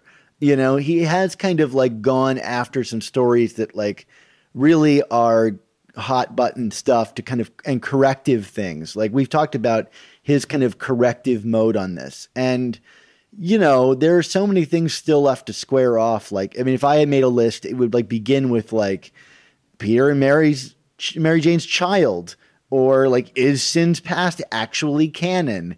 And if the editors feel like he has an interesting story that can allow him to address that finally, I based on his track record, I would think that would be in his wheelhouse. And I think there have been like some kind of nods towards that story, even obliquely, right? Remember we had Kindred even use the words past sins in a previous issue. Like, I don't want to read into it too much, and I know that I already am, but like, I don't want to like forget that like a good red herring is one that can be read both ways. And I think he is careful with his words, but it does seem so obviously like Harry. But there is still some wiggle room in my mind. Now that you explained it, now of course I'm like, that would be the last kind of swerve in my mind. We never got the resolution in Clone Conspiracy about what happened to the Gwen clone, right? Yeah, we don't know what happened to that clone. She just disappeared. I mean, it's presumed that she's dead. It's presumed, but yeah. there, you know, in the immortal words of Kingpin, there is no body. There is no corpse. Right. But we also have Mysterio's word that there was a man that tortured him in hell, you know, for a long period of time. So Mysterio would have to be dead. At some point, we have to just trust, like you said, we have to trust the words that are printed in front of us. And the minute we begin to disbelieve one thing, it all comes tumbling down. So for all of it to stack up so obviously on Harry, it just seems so obvious. And the only reason I don't want it to be is because I just think that to reveal it in an issue like this is so super lame without actually doing a reveal. So I want to create other things to give him the benefit of the doubt, but like, I don't know that that's earned. But people have read this and they probably came to the same conclusions as us. I think all of this kind of psychological play of this, the idea of Peter blaming himself for both the symbiote being on Earth and for like Gwen's death, and having them kind of like linked together is an interesting retcon. Like the idea that like he put the symbiote on because he knew after Gwen's death, like his strength wouldn't be enough to have prevented that. And so he wasn't going to let that happen again. And so the symbiote was a way for him to power up and, you know, obviously come out victorious in Secret Wars, etc. And that like the it's your fault, it's my fault stuff is really great psychologically. And it builds to this great sequence where Peter like gets up off the ground and like beats the crap out of Carnage.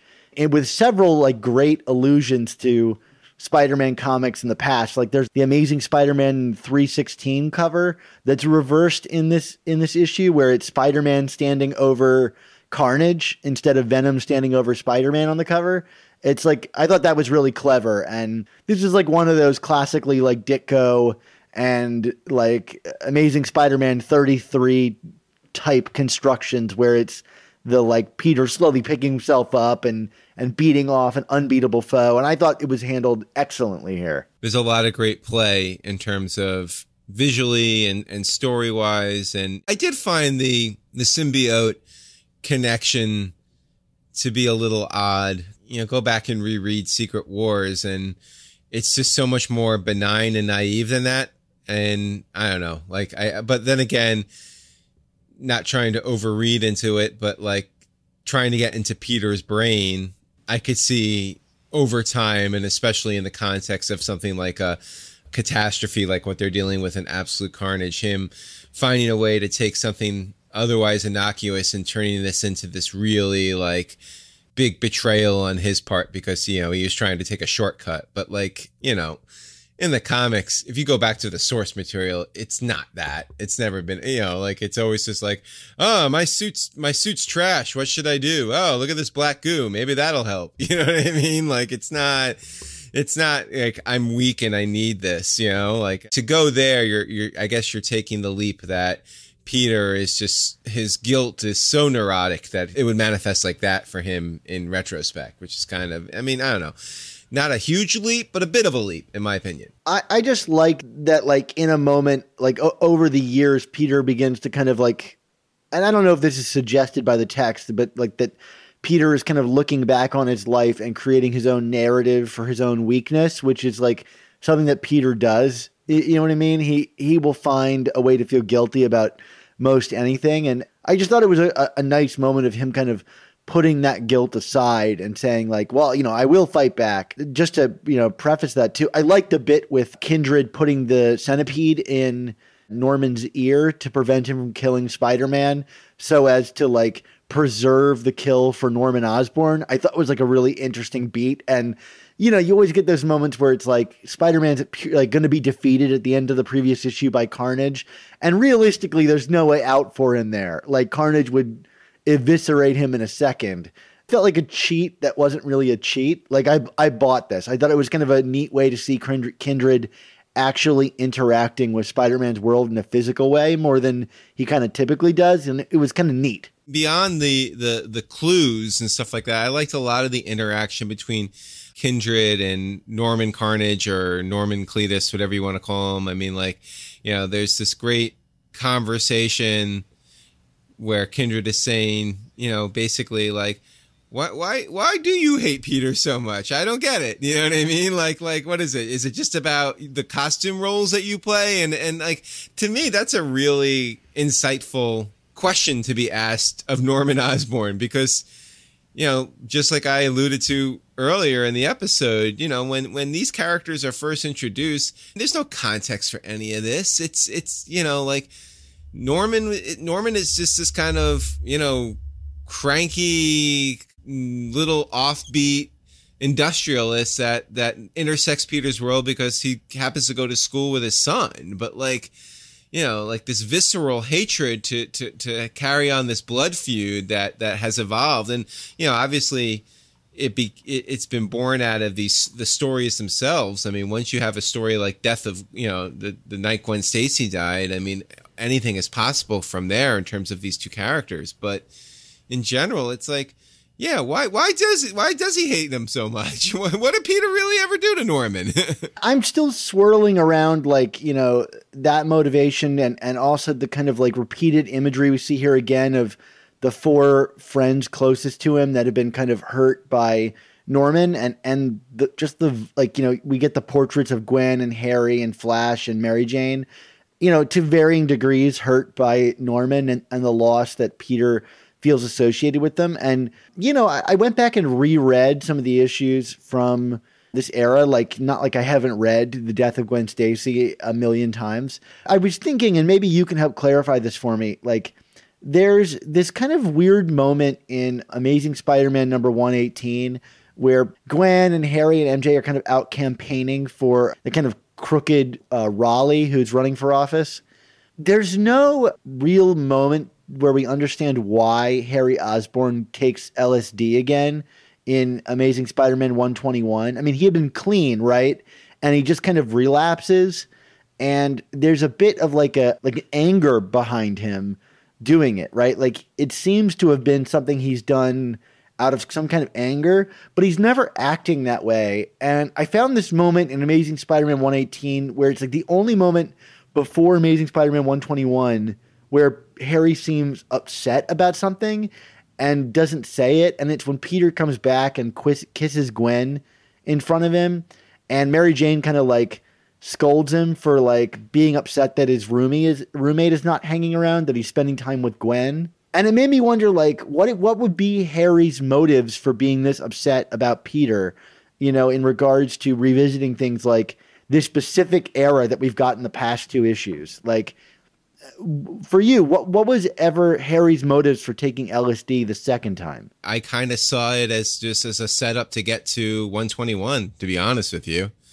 And maybe that's what it was at the time. But, you know, yeah, I mean, like, in kind of looking at it through the lens of what we're doing now, I mean, you know, well, what got him on drugs the first time what was it, 95 through 97 was jealousy about MJ flirting with Peter. So it seems to be kind of rooted in that, you know, jealousy, inadequacy, Harry looking to escape something, right? Is that enough to make, like, let's say it is Harry, right? Which it seems to be, we've said.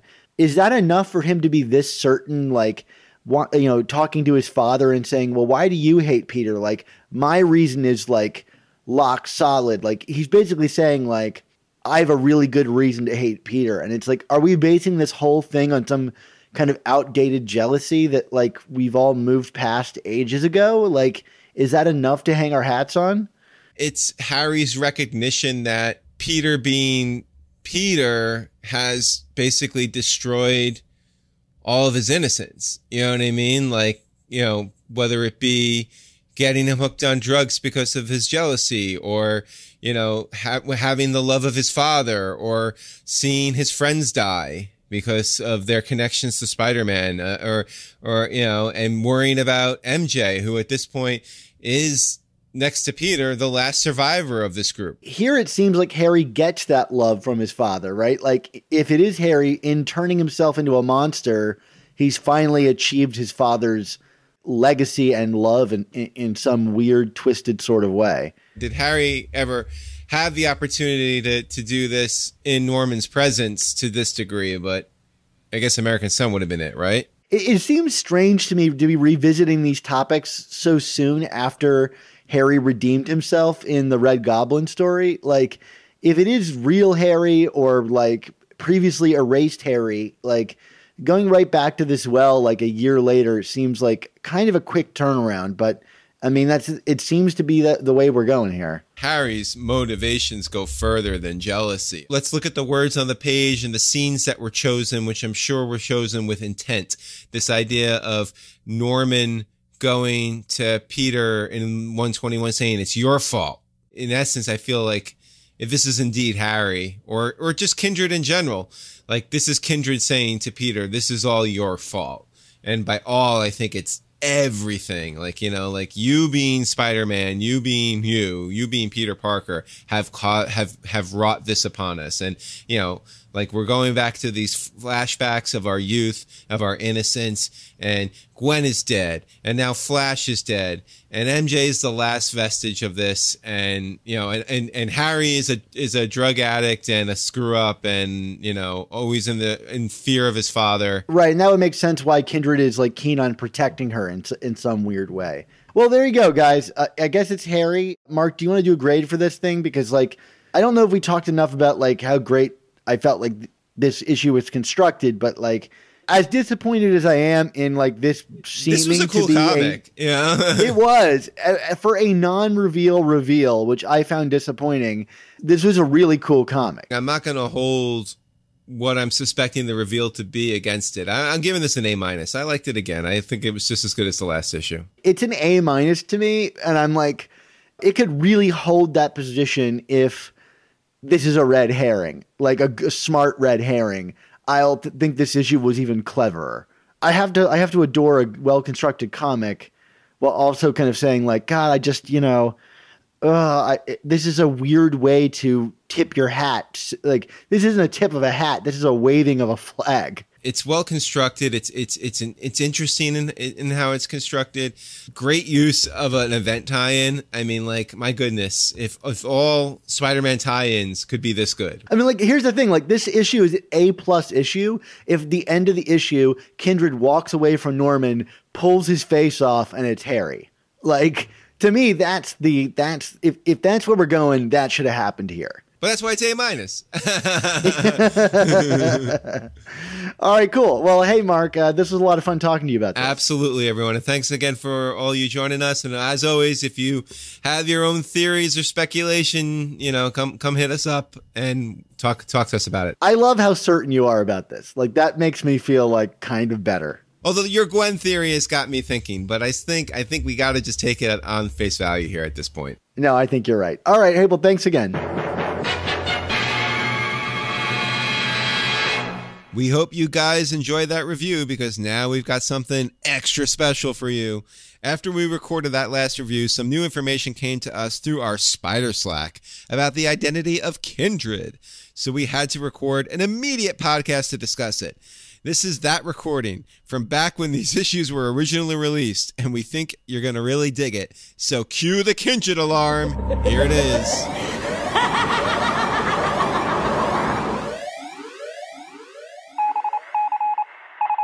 Breaking speculation about the identity of Kindred. Well, welcome back, everybody. I am Dapper Dan Gavoston, and I am joined by my co-host here today. Introduce yourself, co-host. Hello, it is I, mischievous Mark Giannacchio. Dan, how are you? I'm doing really well. You know, normally we meet up to discuss new issues of Amazing Spider-Man, but today we're doing something a little bit different. You know, last time we talked about an issue of Amazing Spider-Man 2 weeks ago. Who could have imagined that long ago? You know, we kind of came to this feeling in that issue that, you know, Nick Spencer was giving us two very distinct options in regards to like the Kindred identity. He was either kind of like clumsily revealing that Harry Osborn is Kindred, or he was setting up some massive red-headed red herring with Harry Osborn. And, you know, I think you and I came to an ultimate conclusion, which was like, we have to believe what's on the page, or else we're going to be kind of like stumbling over this for a while, grasping at every loose straw and not believing anything.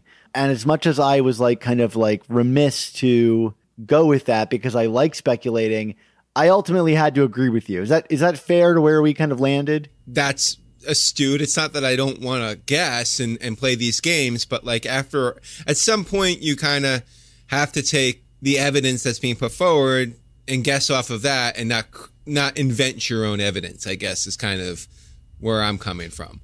With that in mind, that kind of leads to something interesting that kind of got brought up on our Spider Slack page, right, Dan? Right. So if you aren't on our Spider Slack page, let this be the grandest advertisement for what's special about the Spider Slack, which is immediately after we published that episode on the Spider Slack, one of our contributors, Dan Stones, also known as Spider Dan, had been looking closely back at Amazing Spider-Man number 29, the modern Amazing Spider-Man number 29, or 830, if you will, which featured, if you don't remember, MJ packing up her like suitcases to kind of go with Carly Cooper to the airport, hoping that Peter would meet her there.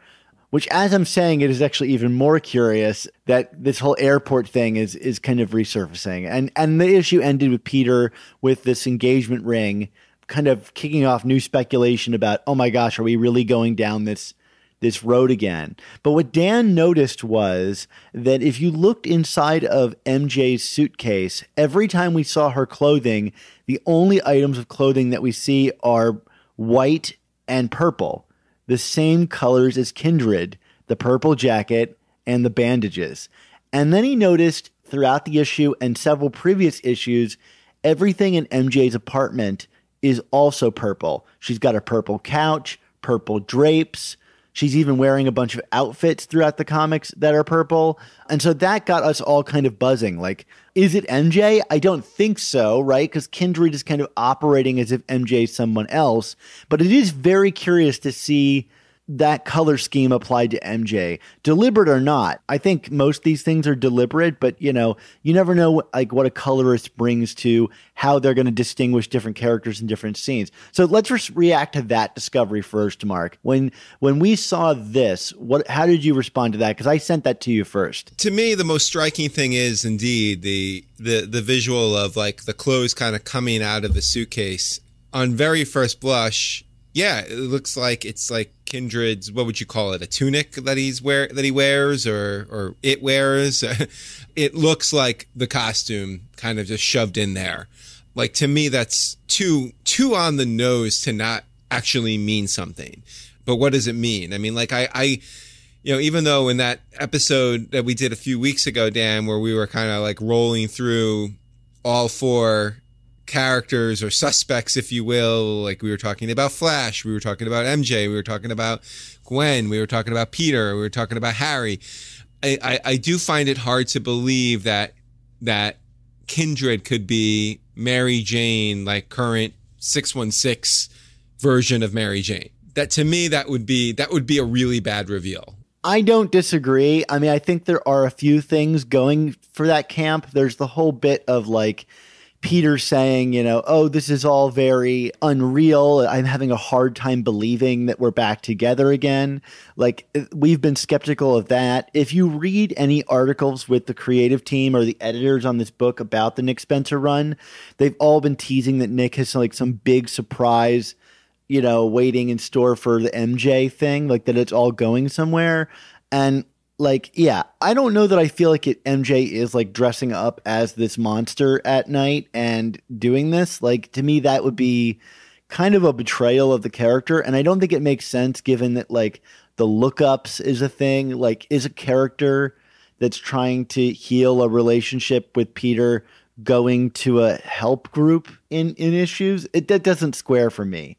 You're right. It's not MJ in a normal sense. There's something else going on here. But it certainly does look like she's packing away the Kindred costume into a suitcase. Although, again, she's with Carly there, and Carly is another name many moons ago that got thrown out there, right? Is she packing the MJ suitcase? So let's move on to the bigger reveal, because this is the thing that like totally floored me. So like this discovery got Spider Dan or Dan Stones looking back at the comics that have been referenced in the book recently, like around the death of Gwen and all that stuff, and books that we've been focusing on in our run of podcasts, right? We did a recent show about this era, right? This is what we're in.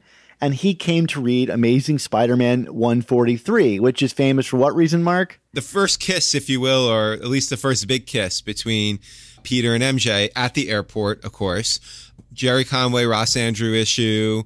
When we did the MJ Peter romance episode a few months ago, I mean, like this was one of like the pivotal moments in their relationship that we kind of zeroed in on. And so Dan took a look at this, and boy, I can't believe I didn't see this, but I don't know why I would have seen this. I mean, it is completely context free, but oh man, if you look at the image of them kissing, that famous image that you and I said was one of the most famous images in Spider-Man comics. Maybe my eyes are deceiving me, but boy, it looks like the Kindred costume is in that scene. You've got Peter with his bandaged hand after his fight with Danny Burkhart, that stand-in Mysterio. There's a Mysterio connection, right? So his hand is bandaged, and you've got him kiss in this jacket with the same collar as Kindred's coat, and he's pulling in and kissing Mary Jane, who is wearing a purple belted coat, just like Kindred's, and her leggings resemble bandages as well, like they're white and with like black stripes. Like just the merger of their two outfits is the Kindred costume. I mean, did it jump out immediately to you when I sent you that image? Well, once you sent it, absolutely. And to me, I mean, like, yes, the colors and the like the look of the clothing is very identical, but to me, like the thing that makes this kind of creepy in its accuracy are the bandages. Because like I'm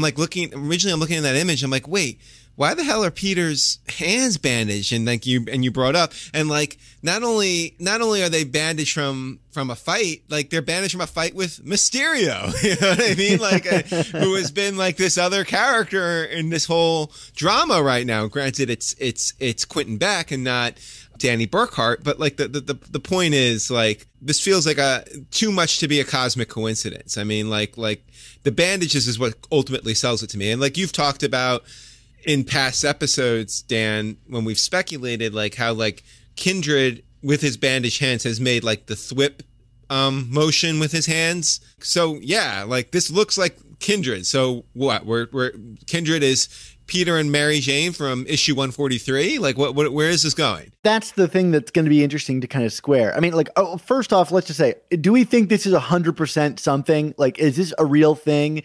Or are we like, do we find something and like make this connection? Because like, I'm 100% convinced that this is part of it. Back to what I was saying a few minutes ago, you know, yeah, we could look for things and invent stuff, but like, we have to use the evidence that's available to us. This feels like evidence to me. It's not like this issue and this moment hasn't been a critical part of this current run. You know what I mean? And like, again, if it goes back to some of our earlier theories about who Kindred is, kind of circling back to this moment that more or less consummated the love between Peter and MJ.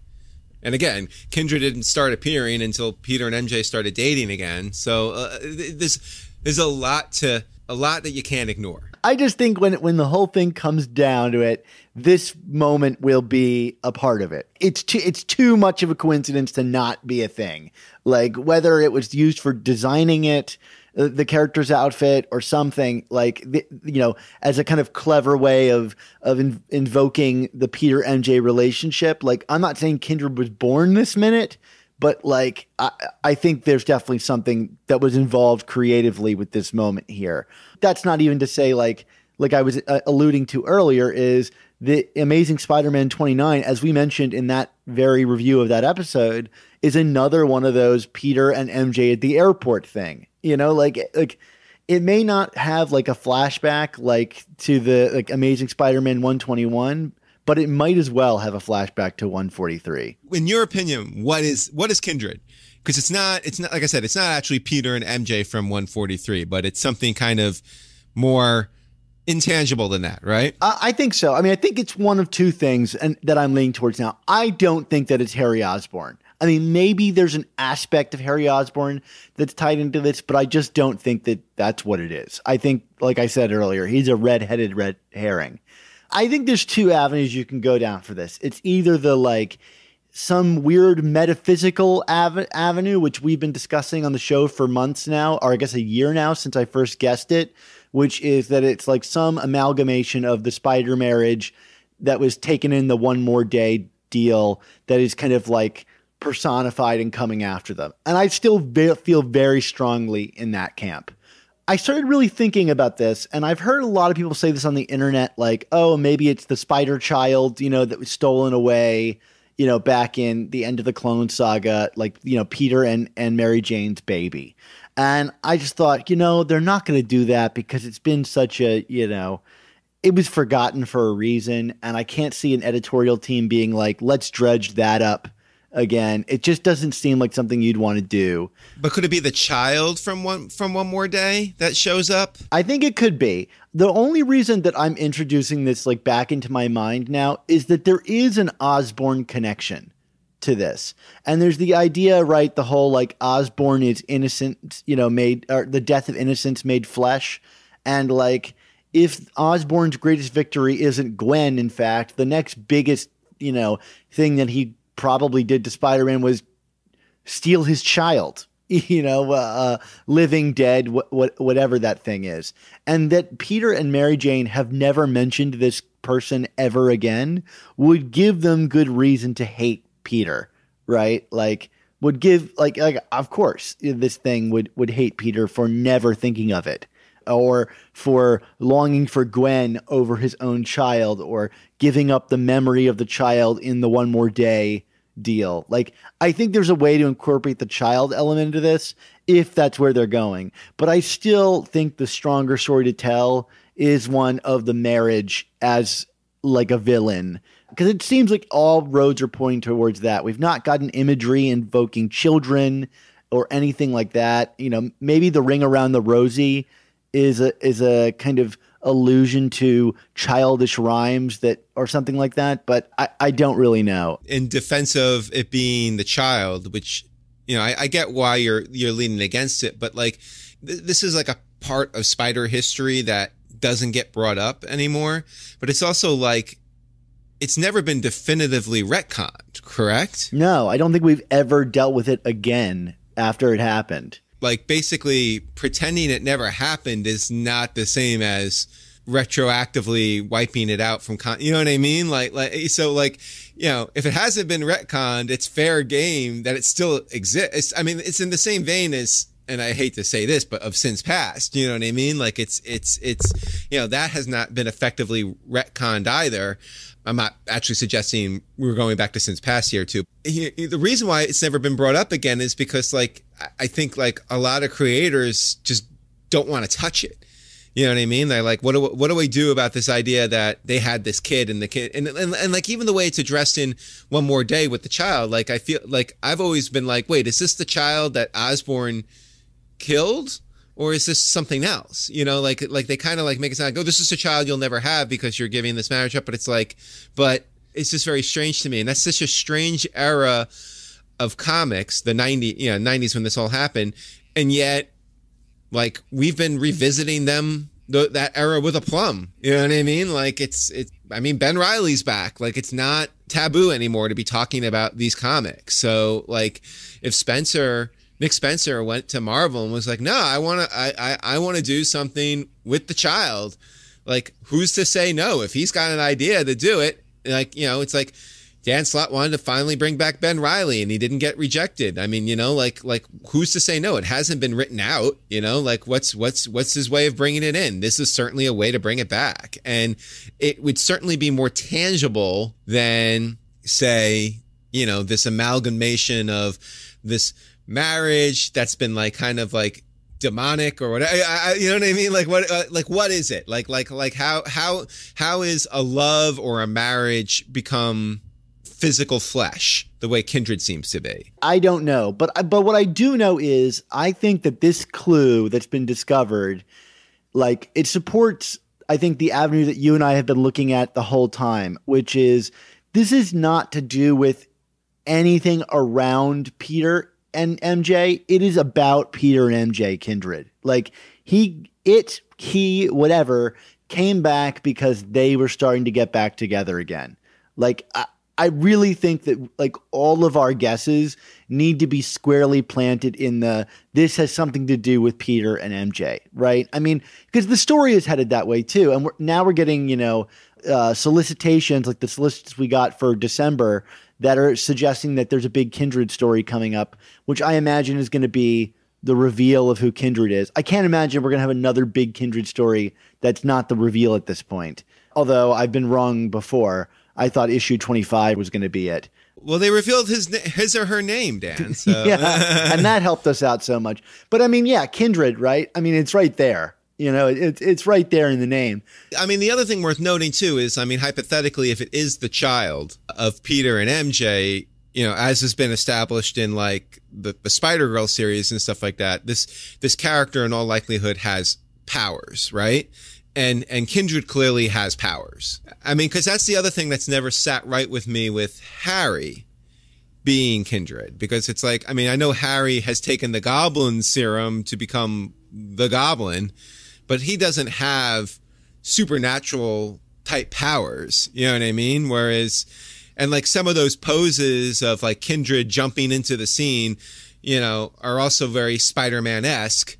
And yes, I guess if it's, again, this kind of amalgamation of spiritual Peter and MJ, love, marriage, whatever.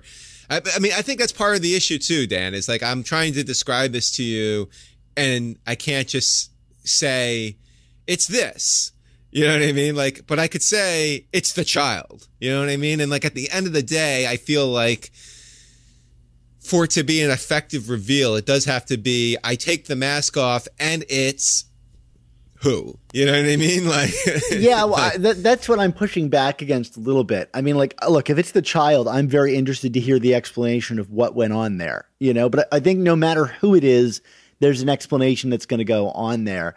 And I think the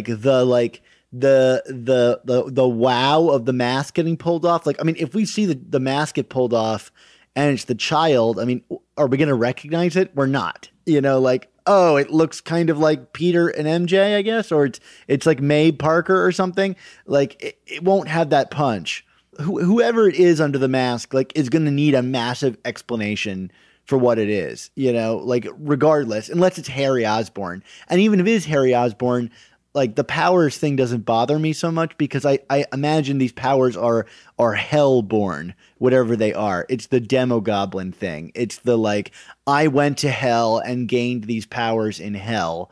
And, like, you know, I don't think anybody thinks that, like, this, if it's Harry Osborn, it's the same Harry Lyman that was, you know, fighting the Red Goblin 30-some issues ago. Like, they're thinking it's the Harry that, like, actually died and whoever this Lyman character is not the same guy. That will be the wrinkle I would plumb. But like for me, finding this clue in regards to the purple and white bandages during the first kiss, I feel very solidly in the camp of this is about Peter and MJ, and whether it's their love child or their love itself manifest, it's something like that we're looking at here. This is a good development in this obsessive story breakdown that we've been doing over the past. I mean, it's for the past couple of years, but like with serious velocity over the last few months, I would say. So, I mean, go check out the Spider Slack, people, right? Yeah. This is a good commercial, including me, I guess, but then we won't get into that. Yeah, I mean, like, look, Spider Dan Stone's great eye. I'll take any kind of great eye, even if it's debunking my theories. But in this case, I felt like he had a great eye of support for my idea. There you go. So I'll triple take it. Yeah. Anything else you want to say on this, Dan? Or are you good? No. I think we've talked longer than I planned on it. But yeah, I mean, we'll do these if we find any other huge updates. But we kind of wanted to get this down as being like, you heard it here first, folks. Yes. We have to validate ourselves no matter what. Thank you, Dan Stone. Right. Excellent. And thank you all for joining us, as always. Always. Thanks for joining us for our review roundup of the all-new Amazing Spider Talk. We hope you all enjoyed our coverage of Amazing Spider-Man Volume 5, number 29 through 31. Do you think we are on to something with all this Kindred speculation, Dan? We've got to be, because if we're not, then like what's the point of all of this? Mark, why am I waking up in the morning if I can't guess who Kindred is? Are you waking up in the morning thinking of Kindred, Dan? God, no. But good, and I'm safe. I'm safe from that, because that would be a sad state of affairs. Things that are not sad is our Patreon channel. So for our Patreon subscribers this week, be sure to check out our Patreon page and your podcast feed, where we've got reviews all the way up through the entire Nick Spencer run, up through issue 37. If you enjoyed today's show, why not help support our show and get caught up with all of our opinions on the new Spider-Man comics at the same time? Remember, for just $3.99 a month, the price of a new comic, you'll get access to our exclusive new issue reviews, speedbook reviews, and more. And for $10 or more a month, you'll get access to some awesome commission artwork, this time from Barry Kitson as he depicts the tremendously sad moment that Spider-Man learned of Gwen Stacy's demise. Also, be sure to check out our sister show, The Untold Talks of Spider-Man. And they have a special guest on a bunch of their recent episodes. I think because Kane is taking a small break. The @DownTheWebline from Twitter. So it's kind of a fun little pairing there with her and Matt. Plus, we've also got the amazing Spider Slack community for you to join. Just check this episode's description for a link to join our Spider-Man Talking community. And on that point, I was recently told that link seems to have expired. I didn't know it could do that, so I fixed it. And so if you were frustrated in the past about not being able to join the Spider Slack, try it one more time and see if it works for you. I hope it does. And if it doesn't, then reach out to me, because that's the only way I know these things. And a special thank you to Rick Coste, our amazing, spectacular, adjectiveless, sensational web of editor who cut together this very episode. Rick, why don't you tell us a little bit more about yourself and where we can find your work in 2020? Most of my work can be found at rickcoste.com. There are links there to my audio drama work, as well as a link to the science education series about evolution called Evolution Talk. There's also a contact page, and I'd love to hear from you.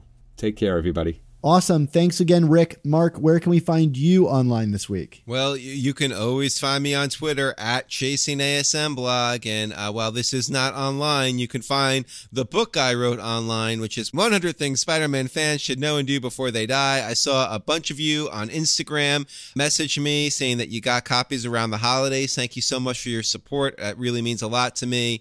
I'm glad the book, all these years later, is still kicking around. That means something to me, Dan. And where can I find you, Dan? Yeah, you can find me on Twitter at SupSpiderTalk. It's what I'm doing right now. I'm not writing anything special about Star Wars anymore. That season of my life has gone, and frankly, I'm kind of trying to whittle down the amount of Star Wars hot takes I see on the internet. I'm just kind of exhausted of it all. So come for me for Spider-Man stuff, even if you were sick of my Star Wars hot takes. I need to find more of your Mandalorian reviews, Dan, although I have to admit I like Mandalorian, so maybe I don't need to find your reviews. I did like it in the end. I think the last 2 episodes were really solid. It's just episode 4 through 6 where it's like, what is this show? Yeah, no, I think it was a worthwhile investment of time, and I had fun writing those pieces. And even if you want to, if you like the show a lot, like, I at least think my pieces are cranky and funny. Go look over to TV Guide, and if you're just catching up on Mandalorian, those might be fun things for you to read. One thing we never need to catch up with, Mark, because it's so tied to our hearts, and our show's identity is our motto. Mark, what's the motto with you? Oh, of course it is. With great podcasts, there must also come the all-new Amazing Spider Talk. Don't miss the next